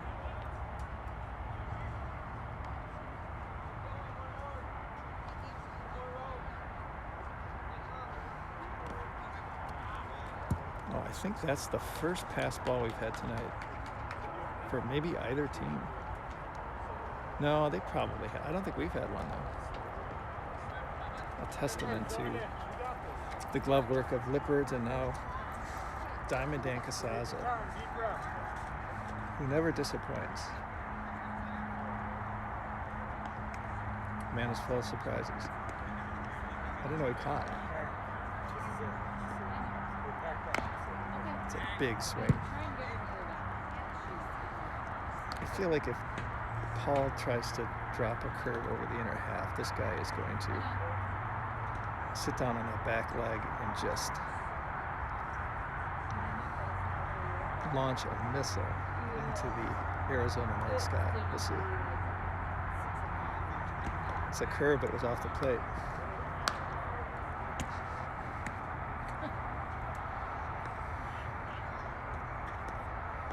We got someone warming up. That is Mike Lippert, who's played not every position, but wow. Hey, great job, Paul. I talked to Paul tonight. The first thing I'm going to tell him is how impressive that strikeout was. Number 24, Justin Alencia. I think that guy might be their best hitter, and he just struck him out. Really nice work. This guy is built. Not Emery built, but built like a fire hydrant.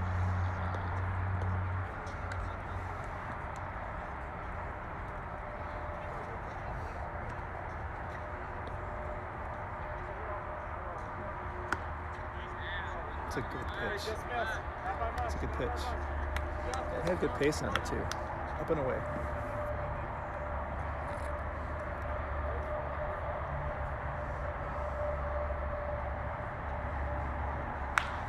There's a hit to center. Billy's going to let that fall. I say let that fall. He didn't have a play on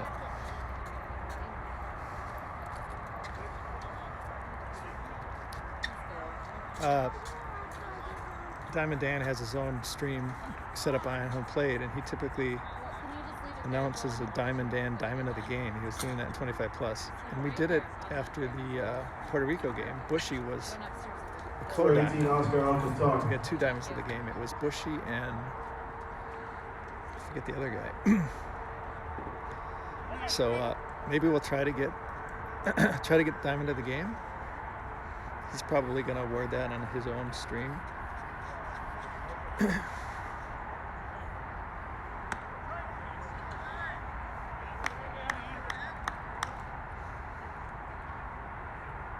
See, Emery's chatting up the guy in first. Good ambassador for Mammoth baseball, Emery at first base. There's a shot down the left field line. That's going to drop. Grill's cutting it off. 1 run to score. Guy in first, round second, but goes back. 21-9. 1 out.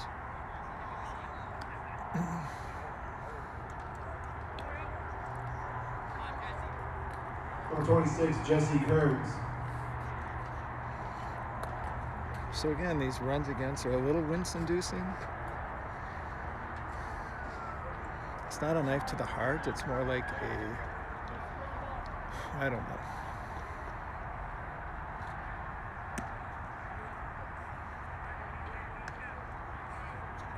Something that doesn't hurt as much as a knife to the heart. It's getting pretty late. The metaphors have dried up.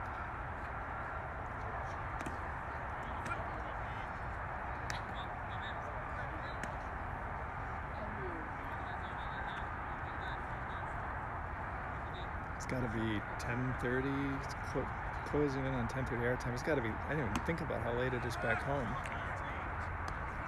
What a following the Mammoth have.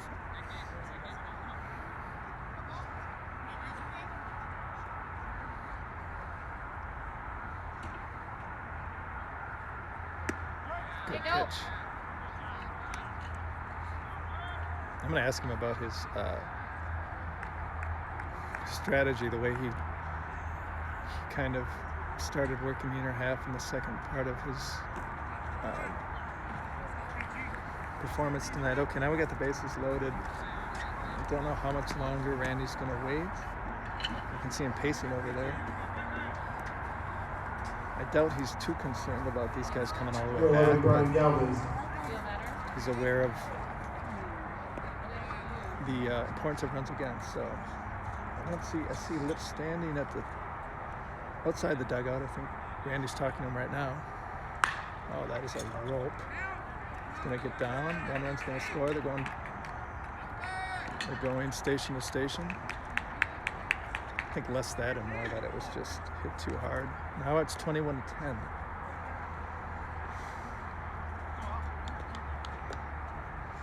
Okay, this was somebody who was added and he struck out, so let's see. He may not be one of their better hitters, or he could be. He bent down. The pitch was down and away, and he bent down as he took it, which is a sign of somebody who,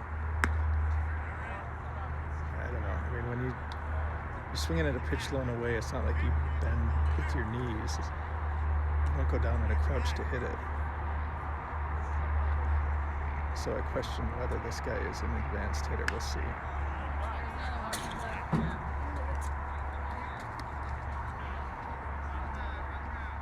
Not a tremendously powerful swing there either. I think that's 1 strike. He's just got to get one through the infield, and it's another 2 runs.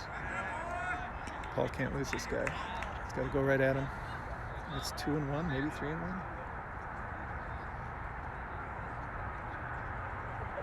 Come on, Paul. Don't lose him. Yep. Okay, that's a weakly hit ground ball. Let's just get one, guys. All right, we got one. Okay. Fielder's choice. Another run comes in. We got one. That's the important thing.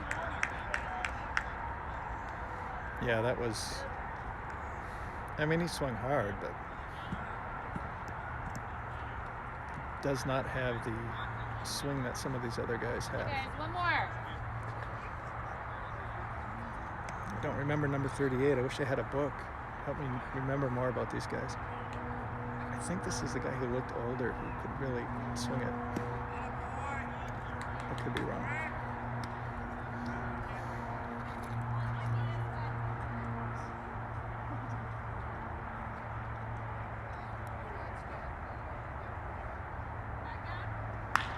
It's a ground ball. This could be it.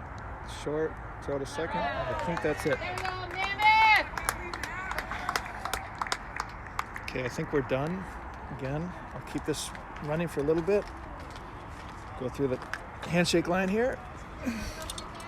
Yep, that's it. Okay.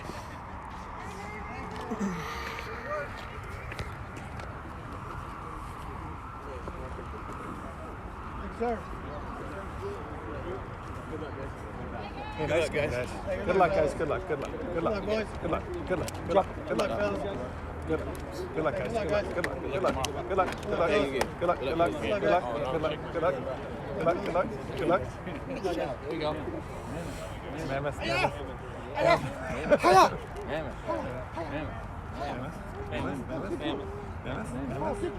Oh, Jesus Christ. Turn into Willie. Through the double mammoth. Good game, good game, good game.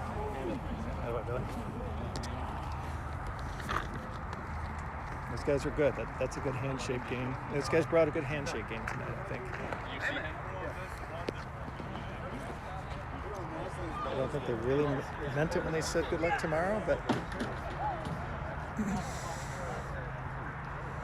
Okay, so we want a Bushy interview. Where's Bushy? Hey, Bushy. Hey, Bushy. Come on out. Come out of here. Get out of here. Mommy wants to go. You're trying to inspect the game ball? No, the peanut gallery Look at how wants. dark this thing is, Peanut like gallery wants blending to into hear my from you. jersey. What is thing that, is game ball? dark. Look at that thing. It's like the color of my teeth. It's not good. My teeth aren't all that white either. So you had a really nice catch out in center field. That ball was hit hard. Yeah, it didn't look like it got very high off the ground, so I was like, I'm probably gonna have to come in. And as soon as I knew it, the thing just kept taking off. Yeah, off kind the of had to like go back. exactly off the bat. I thought you were going to come in. It was going to sail over your head because those hit right at you are really hard to play, right? Yeah, You it can't never judge got them. more than like 20 feet off the ground either, so it was coming in hot. Yeah, and then you jumped and you caught it.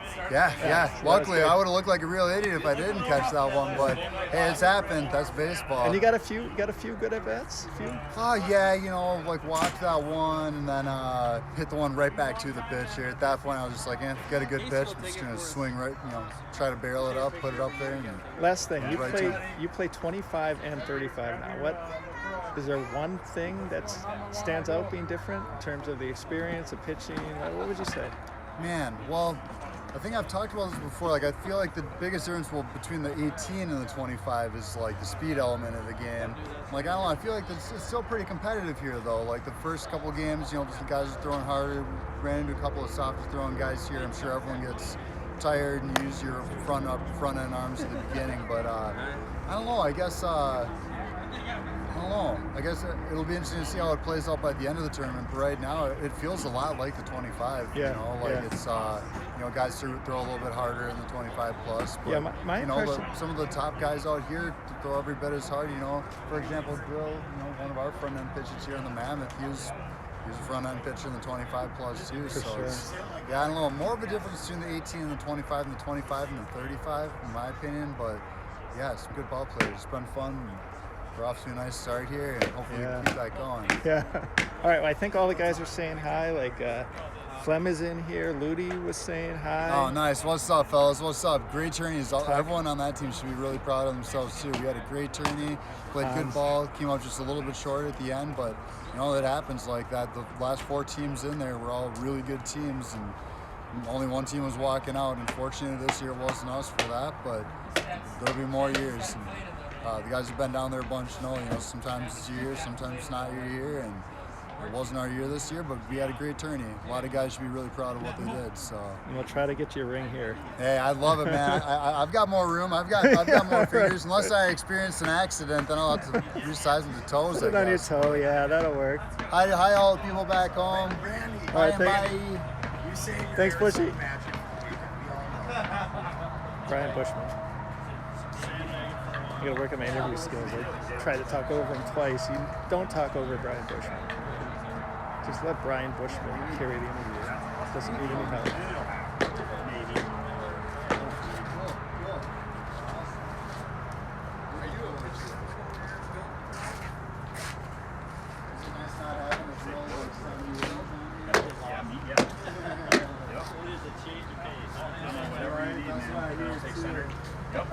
After I watched it today, I'm pretty confident you could do anything. Right better than me. Right better than me. Woo!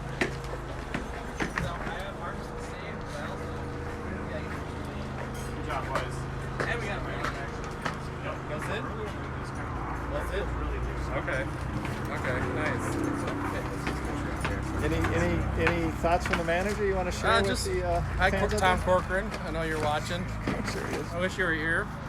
Turns out we could score runs without you. I didn't know that. They come any we would score with them. Yeah, we would have scored 30. But we miss you. Who else is watching? Ludi, Flem, Tuck. Oh man, Chris some Miner great- was on for a while. Ludi? Yeah, I like it. I like it. Take a shot from me, Was it 21 It's to shots o'clock. 21 to 11 was the final? I think so. Yeah, they raced. Hans too. How can I fit Hans? Hans has been watching. I guess. This Sesame Street. Ludi says hi, Randy. What did Tuck says hi. what did Bushy Hans, say? nice one, boys. These guys should be here. We need them. What did Bushy have to say? That was a long interview. Oh, I talked about the catch he made and then I asked him to compare 25 and 35. Oh yeah. Got to work on my interview skills. Tom's still going on the side stream. I got 2 sides. Action all over the place. It's like that Spider-Man photo where It's they're all pointing at each ESPN other. and ESPN minus. Damn the ESPN. So, I guess we'll, no, that's not mine. I guess we'll wrap this up. So again, we got another game tomorrow at 12:30. And then the tougher opponents, probably the tougher opponents at 5:30. So if you want to tune in to one, maybe tune into the second one. Otherwise, that was fun. Surprising but fun. Thanks everybody for tuning in. It's I can't see the screen because of my eyes very well, so I haven't been following the chat all that closely. But it's great to see. It's great to see people watching and people exchanging comments. And it actually makes the trip more enjoyable for me because I'm not doing much on the field, but it's nice to be a part of bringing the action home to Mammoth and Mammoth supporters. So thanks again. We will see everybody tomorrow morning.